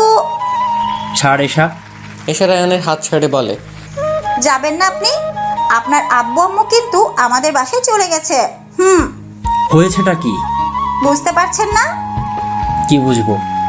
আপনি মামা হতে চলেছেন আর আমি ফুপি হতে চলেছি। রায়ান এশার কথা শুনে কিছুক্ষণ চুপ থেকে বলে, ও আচ্ছা। এশা ভ্রু কুচকে বলে ওঠে, শুধু ও আচ্ছা? তো কি করব? মেয়েদের মতো খুশিতে লাফাবো নাকি আমি? প্রয়োজনে সেটাও করতে পারে। মামা হবেন আর লাফাবেন না, এটা কেমন কথা? যা বাড়ি যা এখন। ইস, ফোনটা আনলে ভালো হতো, আপনি লাফাতেন আর আমি ছবি তুলে রাখতাম। ভবিষ্যতে বাচ্চাকে দেখানো যেত। গেলি তুই? আপনাকে যেতে বলেছে, আপনি না গেলে আমিও যাচ্ছি না। থাক তুই এখানে দাঁড়িয়ে। আপনি কি আবার রেডি হয়ে আসবেন? রেডি হতে হবে না, লুঙ্গি পরে আসেন। এসা যা তুই এখান থেকে। রায়া আপু আপনাকে যেতে বলেছে, আমরা সবাই আপনার অপেক্ষায় থাকবো, তাড়াতাড়ি চলে আসুন। এশার কথা না বাড়িয়ে সেখান থেকে নিজেদের বাড়িতে চলে আসে। সবাই রুমে একসাথেই ছিল। এশাকে একা ফিরতে দেখে রায়ার একটু মন খারাপ হয়ে যায়। ইরিনা বেগম এশাকে জিজ্ঞেস করেন, এশা, রায়হান আসলো না? এশা মুখটা মলিন করে বলে, আসবেন না হয়তো। রায় উৎসুক চোখে ইহানের দিকে তাকায়। ইহান ইশারায় রায়াকে বোঝায় সব ঠিক হয়ে যাবে। এত খুশির দিনেও রায়ের মনের একটা কোণে খারাপ লাগা থেকেই যাচ্ছে। এরকম একটা দিনে সবাই কাছে থাকলেও তার একমাত্র ভাই তার থেকে দূরে। রায়ের মন খারাপের চিহ্ন স্পষ্ট সারাদিন লেগেছে ইহান।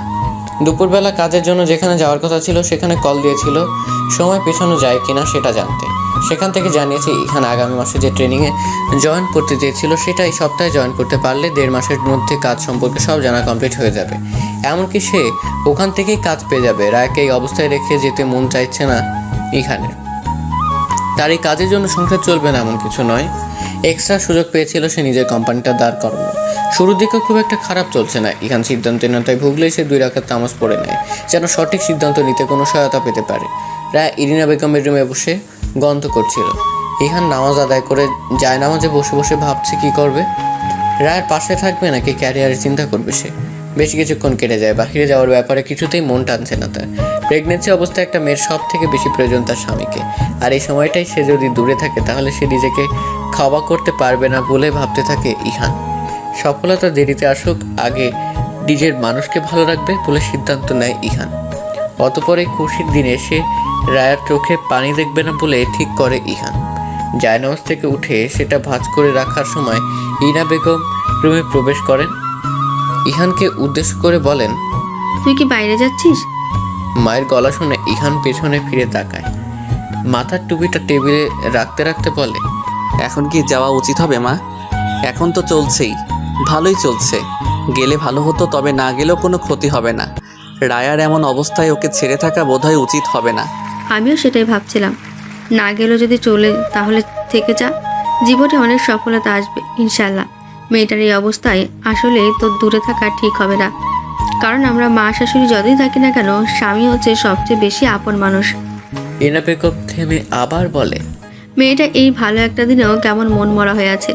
রায়হানও আসলো না, আবার তুইও চলে যাচ্ছিস ভেবে আরো বেশি মন খারাপ করে আছে। আমি যাব না আম্মি, সিদ্ধান্ত নিয়ে ফেলেছি। আমার পরিবার আগে, তারপর সব কিছু। আর তাছাড়া আমাদের যা কিছু আছে তোমার নাতি নাতনিও খেয়ে যেতে পারবে, তাই না? আমার এত চাপ নেই। ইহানের কথায় হেসে ফেলে ইরিনা বেগম। ইহানও মাথা চুলকে মুচকি হাসতে থাকে। ইরিনা বেগম ইহানের অবস্থা দেখে ভাবেন এই ছেলেটাই বছরখানেক আগে কতটা গম্ভীর ছিল, আর এখন রায়ের সাথে থাকতে পেরে সেও রায়ের মতোই মিশুকে হয়ে গেছে। ইরিনা বেগম হাসি থামিয়ে বলেন, চল আমার রুমে, মেয়েটা মন খারাপ করে বসে আছে। এখনই গিয়ে বলবি যে তুই কোথাও যাস না, তুই এখানেই থাকবি। আর তুই নিজেও তো রায়হানের সাথে কথা বললেও তো পারবিস রে বাবা, রায়হানটাও কেমন হয়ে গেছে। আচ্ছা আম্মি, কথা বলে নেব আমি। এখন চলো যাই। দুজন রুম থেকে বের হবে এমন সময় রায়ের চিৎকার শুনতে পায়। রায়ের চিৎকার শুনে ইহানের মুখের হাসি যেন উবে যায়, কপালে চিন্তার ছাপ স্পষ্ট হয়ে ওঠে। রায়ার কি হলো? এত জোরে চিৎকার দিয়ে উঠলো কেন? ইহান দৌড়ে মায়ের রুমের দিকে চলে যায়। ইরিনা বেগমও আর দেরি না করে ইহানের পিছে পিছে ছুটে যায়। ইহান রুমের দরজায় পৌঁছতেই দেখে রায়া এশার সাথে হাসছে। হাসিটাও কেমন অন্যরকম। বারবার হাত দেখছে সে। ইহান এগিয়ে গিয়ে জিজ্ঞেস করে, কি হয়েছে, চিৎকার দিলি কেন? এসা হাসতে হাসতে বলে, ওই যে আপু বিছানায় হাত দিয়েছে, মাথায় বালিশের দিকে, আর বিড়াল হাতে খামচি দিয়ে ধরে ফেলেছে, তাই চিৎকার দিয়েছে ভয়ে। ইহান যেন হাঁপ ছেড়ে বাঁচে। রিনা বেগমও ততক্ষণে চলে এসেছে, সব শুনে নিয়েছেন। রিনা বেগম মায়াকে বলেন, বেশি ভয় পেয়েছিস? হাত কি কেটে গেছে? রায়া স্পষ্টভাবেই জবাব দেয়, না বড় মা, আমি এসার সাথে কথা বলতে বলতে পেছনে না তাকিয়ে বালিশ নিতে গিয়ে এমন হয়েছে। দেখিনি জন্যই হঠাৎ এমন হওয়ায় ভয় পেয়ে গেছি। আচ্ছা ঠিক আছে, এবার যা রুমে যা, রেস্ট নে একটু, তাহলে ভালো লাগবে। আচ্ছা যাচ্ছি, কিন্তু শোনো, সকাল থেকে তোমরা যেমন করছো আমার মনে হচ্ছে আমি অসুস্থ মানুষ। এত যত্ন নেওয়ার কিছু নেই। খারাপ শাশুড়ি হতে বলছিস? না, তা কখন বললাম? এই সময় মেয়েদের যত্নের ভালোবাসার প্রয়োজন হয়।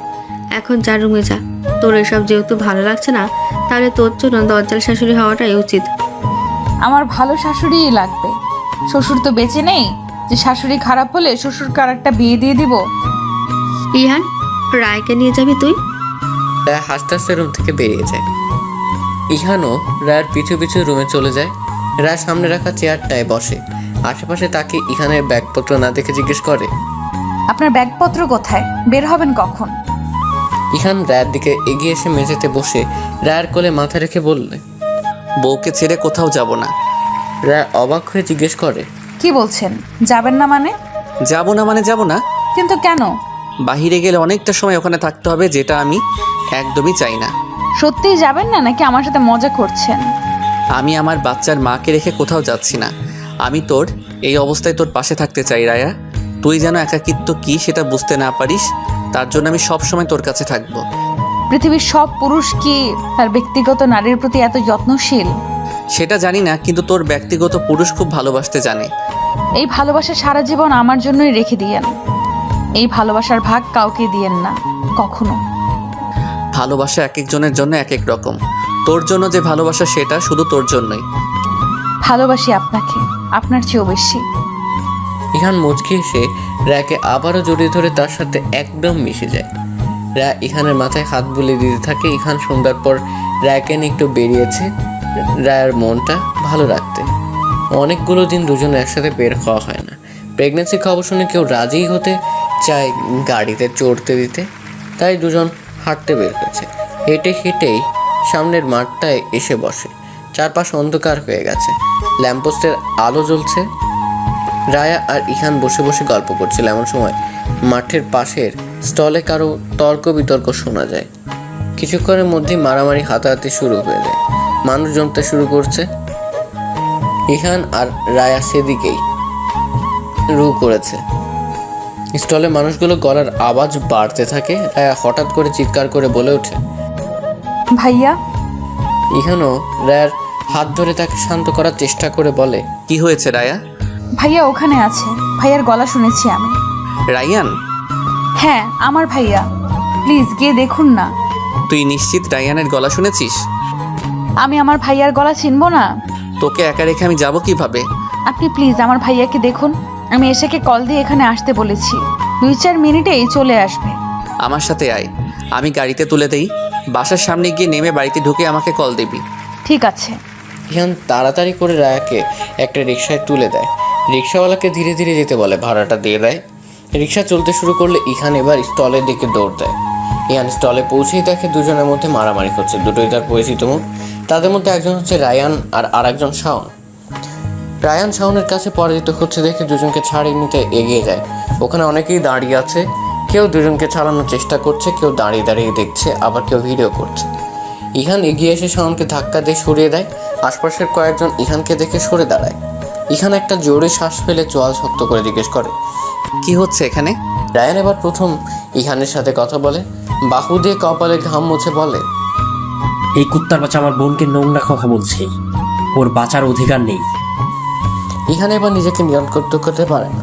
গতবার নোংরা একটা কাজ করতে চেয়েছিল, 4 মাস জেলে থেকে সে আবারও জল ঘোলা করতে চাইছে। ইহান অগ্নিদৃষ্টিতে চেয়ে আছে শাওনের দিকে।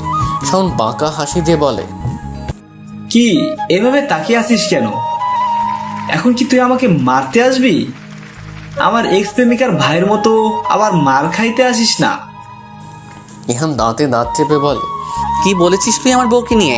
শাওন হাসতে হাসতে ইহানের দিকে এগিয়ে এসে বলে, যা বলছি সত্যি বলছি। তোর বউ আমার প্রেমিকা ছিল, 6 মাসের মতো সম্পর্ক ছিল। বাড়ি কাছাকাছি, যখন ইচ্ছে দেখা ছোঁয়া চুমো। শাওন তার কথা শেষ করতে পারে না। ইহান শাওনের শার্টের কলার ধরে মুখের উপর ঘুষি দিতে থাকে। অবস্থা ব্যক্তিই দেখে সবাই ইহানের মতো হাত থেকে শাওনকে ছাড়াতে ব্যস্ত হয়ে যায়। শেষমেশ রায়ান ইহানকে ছাড়িয়ে নিতে সফল হয়। রায়ান শক্ত করে ইহানকে ধরে আছে। ইহান ছুটোছুটি করছে শাওনকে আবার মারার জন্য। ইহান চিৎকার করে বলতে থাকে, কুত্তার বাচ্চা, তোর সাহস কি করে হয় আমার বউকে নিয়ে কথা বলার? চাইলেই কারো গায়ে কালি লাগানো যায়, তাই না? আমি ইহান বেঁচে থাকতে আমার বউয়ের গায়ে এক ফোঁটা কালিও লাগতে দেব না। আর একদিন যদি আমার বউকে নিয়ে কিছু বলেছিস, সেদিনই আমি তোর জিভ টেনে ছিঁড়ে ফেলবো। দুপক্ষের কাউকে স্থির রাখা যাচ্ছে না। দুজন দুজনের দিকে ছুটে আসতে চাইছে। হয়তো ছেড়ে দিলে তুলকালাম কিছু বাঁধে ফেলবে দুজন। কয়েকজন মিলে ইহানকে শান্ত করার চেষ্টা করছে। ওদিকে শাওনকে নিয়ে তার বন্ধুরা বেরিয়ে যায়। শাওন ইহানের দিকে ফিরে তাকিয়ে সাহায্য আঙ্গুল উঠিয়ে ইশারায় কিছু বলে যায়। জায়গা খালি হয়ে যেতেই রায়ান ইমনকে ছেড়ে দেয়। ইহান সাথে সাথে স্থল থেকে বেরিয়ে আসে। রায়ানও সেখানে দাঁড়িয়ে না থেকে ধীরে ধীরে ইহানের পিছনে এসে দাঁড়ায়। রায়ানের উপস্থিতি বুঝতে পেরে ইহান বলে ওঠে, আমাকে ধরলি কেন? ওকে আজ আমি শেষ করে দিতাম। মাসে মাসে চাঁদে চাঁদে ঝামেলা বাঁধাতে এলাকায় আসে জানোয়ারটা। সরি ইহান, এখন সরি কেন বলছিস? আমি তোকে আমার বোনের সাথে মেনে নিতে পারছিলাম না। কাকে মেনে নিতে পারতি? শাওনের মতো ছেলেকে? আমি কিছু না করেও সারা জীবন তোর কাছে দোষী। আমি সব কিছুতে ভালো জন্য কেউ তুলনা দিলে আমিও ভিলেন হয়ে যাই সবার কাছে। তুই আমার জায়গায় থাকলে আমার অবস্থাটা বুঝতি আসলে। তুইও আমার জায়গায় থাকলে বুঝতি দোষ না করেও দোষী হতে ঠিক কেমন লাগে। Sorry, extremely sorry.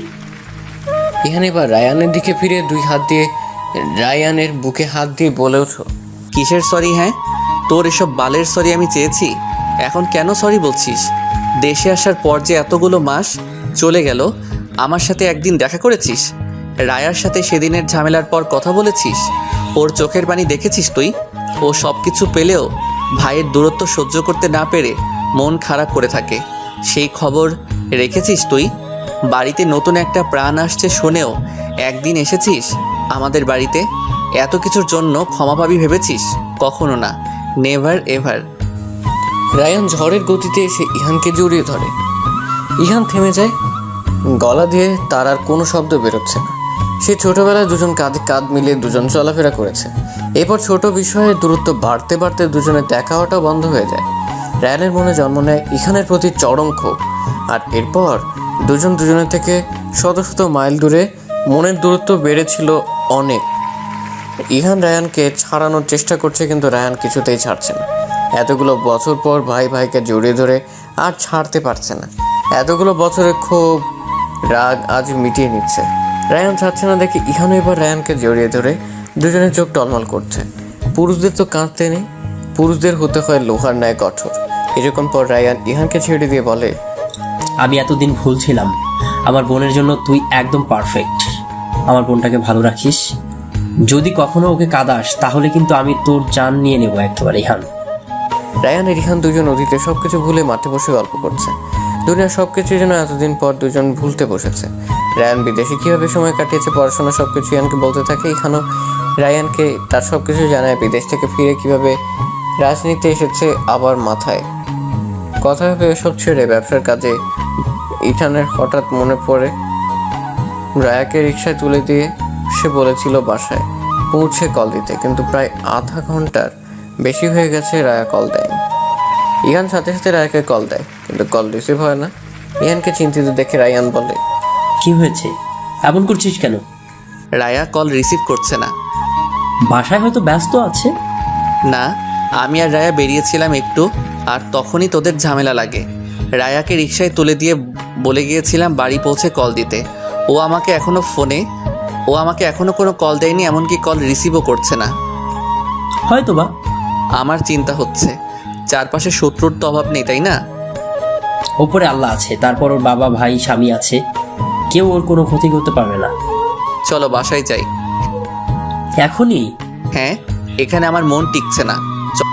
আমার একটু কেমন যেন লাগছে রে। রায়া ঠিক আছে তো? চল তো ভাই প্লিজ।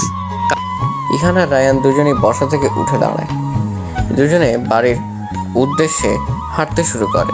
রায়ানের বাইকের কাছে এসে দুজন বাইকে উঠে পড়ে। রায়ান ইহানকে বাইকের চাবি দিতে চাইলেও ইহান জানায় এখন সে পিছনে উঠেই যাবে, তাই রায়ান আর জোর করেনি। দুজন মিনিটের দুষ্কের মধ্যেই বাসে পৌঁছে যায়। শামসুজ্জামান সাহেব তখন এশার নামাজ পড়ে বাসায় আসছিলেন। ইহান আর রায়ান দুজনকে একসাথে দেখে যান, যেন ভূত দেখার মতো তাকিয়ে থাকেন তিনি। রায়ান সেটা খেয়াল করে বলে ওঠে,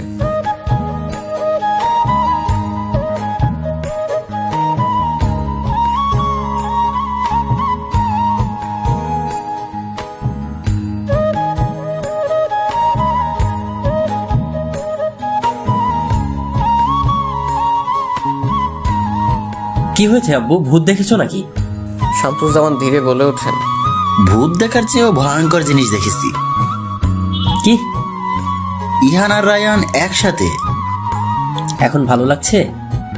সেটা পরের বিষয়। কিভাবে কি হলো? আমার দুই ছেলে একসাথে। ইহান এতক্ষণ কোনো কথা বলেনি। এতক্ষণ এখানে আর দাঁড়িয়ে থাকতে না পেরে বলে ওঠে, কাকা বাড়িতে আসেন, এখানে আমি আর দাঁড়িয়ে থাকতে পারছি না। তখন রায়াকে রিকশায় তুলে দিয়ে বলেছিলাম বাসায় এসে জানাতে, কিন্তু সে জানায়নি, এমনকি আমার কলও রিসিভ করছে না। ও ঠিক আছে কিনা কে জানে। মেয়ের জন্য ইহানের এমন চিন্তা দেখে শান্তি অনুভব করছি। শামসুজ্জামান সাহেব তিনি ইহানকে বলেন, এত চিন্তার কিছু নেই। রায়া হয়তো ভুলে গিয়েছে কল করতে। 2 মিনিট আগে বলে দেওয়া কথা ভুলে যায় কিভাবে ও?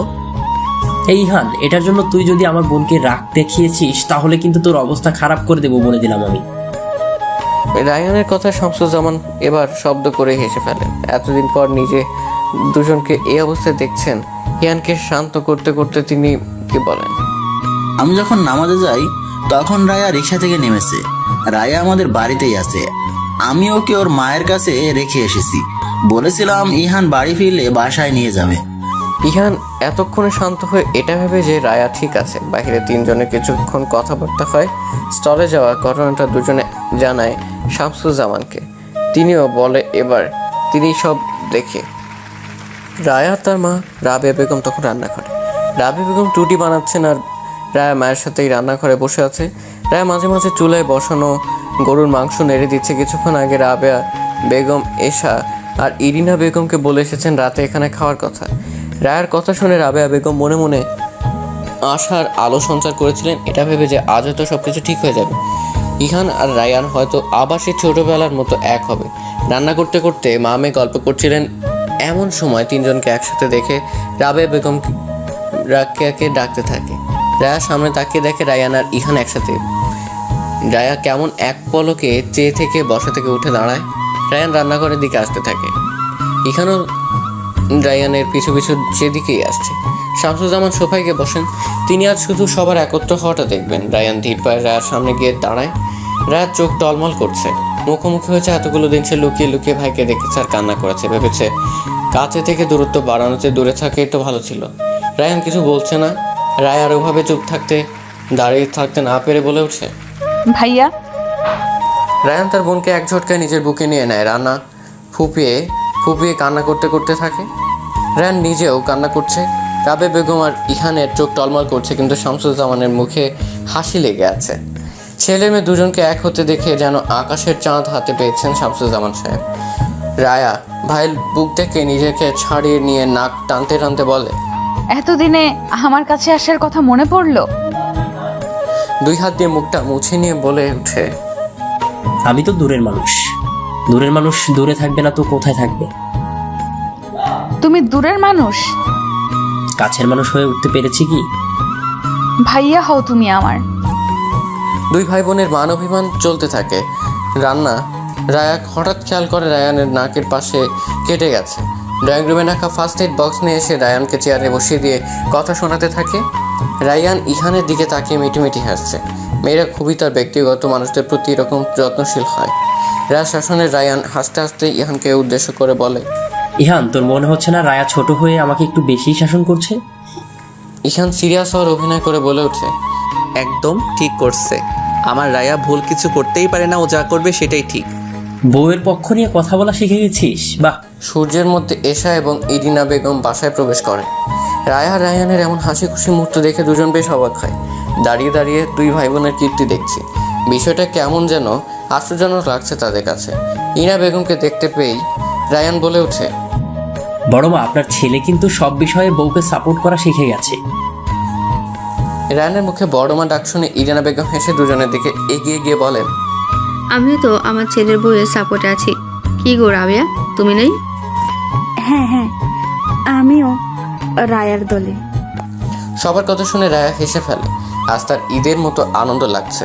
সবকিছু কতদিন পর ঠিক হলো। ধৈর্য ধরে থাকলে আল্লাহ কখনো নিরাশ করেন না। সবার এত হাসি খুশি মুহূর্ত দেখে এসে বলে ওঠে, এত ভালো একটা মুহূর্ত ক্যাপচার করে রাখলে কিন্তু মন্দ হতো না। আজকের দিনটা বারবার ফিরে তো আসবে না, ফ্রেম বন্দি করে রাখলে মাঝে মধ্যে অনুভব করা যেত। শামসুজ্জামান সাহেব বলে উঠছেন, হ্যাঁ, সবাই এদিকে এসো, আজকে একটা ছবি ওঠা যাক। সবাই সানন্দে একসাথে হতে এগিয়ে আসে। ইয়ান ছবি তোলার প্রস্তুতি নিয়ে বলে ওঠে, সবাই ওখানে বসো, এশা আর রায়ান নিচে বসবি, আর সবাই সোফায় বসুক, আমি ছবি তুলে দিচ্ছি। রানা ইহানের দিকে এগিয়ে এসে হাত ধরে টেনে সবার কাছে নিয়ে এসে বলে, আজ কারো দূরে থাকা চলবে না। ফোন সামনে রেখে টাইমার সেট করলেই হয়ে যাবে। আমি দূর থেকে ভালো করে দেখে শুনে ছবিটা তুলে দেই, পরবর্তী ছবিতে আমি আসবো। দূর থেকে দেখতে হবে না, আসুন তো। রায়ান নিজের ফোনটা সামনে রেখে ইতালের হাত ধরে টেনে নিজের পাশে বসিয়ে দেয়। রায়া টাইমার সেট করে মা আর বাবার সাথে গিয়ে বসে পড়ে। রাত 10টা। রায় ব্যালকনিতে চেয়ারে হেলান দিয়ে বসে সূর্য দেখছে। এখানে এতক্ষণ ব্যালকনিতে পা রাখে। হাত ধোয়া ওঠা নুডলসের বাটি পায় রায়ার পাশের চেয়ারটায় বসে রায়ার হাতে নুডলসের বাটি ধরিয়ে দিয়ে বলল, নে খেয়ে নে, বরের হাতে নুডলস না খেয়ে তোর ভালোই লাগছিল না, এবার খেয়ে নে। রায়া বাড়িটা ইহানকে ফিরিয়ে দিয়ে বলে, আপনি খাইয়ে দেন। রান্না করে নিয়ে আসলাম, এখন আবার খাইয়েও দিতে হবে? হ্যাঁ, খাইয়ে দিতেই হবে। দিবেন না? দিচ্ছি। বলে ইহান রায়াকে খাইয়ে দিতে শুরু করে। খানিক বাদে ইহানের হাত থেকে ব্যাটটা নিয়ে রায়া ইহানকেও খাইয়ে দেয়। খাওয়া দাওয়া শেষ করে দুজন কিছুক্ষণ চন্দ্রবিলাস করে রুমে আসে। হঠাৎ মেসেঞ্জারে মেসেজ আসার শব্দ পেয়ে রান্নার ফোনটা হাতে নিয়ে রায়ান তার ফোনে তোলা ছবিগুলো পাঠিয়েছে। সাথে সাথে ছোট করে একটা মেসেজ লেখা, ছবিগুলো সুন্দর না? আমার বোনের পছন্দের মানুষটা আসলেই সুন্দর। আমি শুধু দেরিতে চিনলাম। আমার বোনটা সবসময় ভালো থাকুক তার মানুষটাকে নিয়ে। রায়ানের মেসেজ দেখে মুচকি হাসে রায়া। মেসেজের উত্তর হিসেবে ভালোবাসি ভাইয়া লিখে পাঠিয়ে দেয়। ইমন শুয়ে শুয়ে ফোন চাপছিল। রায়া তার দিকে এগিয়ে এসে রায়ানের পাঠানো ছবিগুলো ইহানকে দেখিয়ে বলে, কত শত মানুষের সুখ ভালোবাসা আমি দূর হতে দেখেছি, আর ভেবেছি এত কিছু কি আমি কখনো পাবো।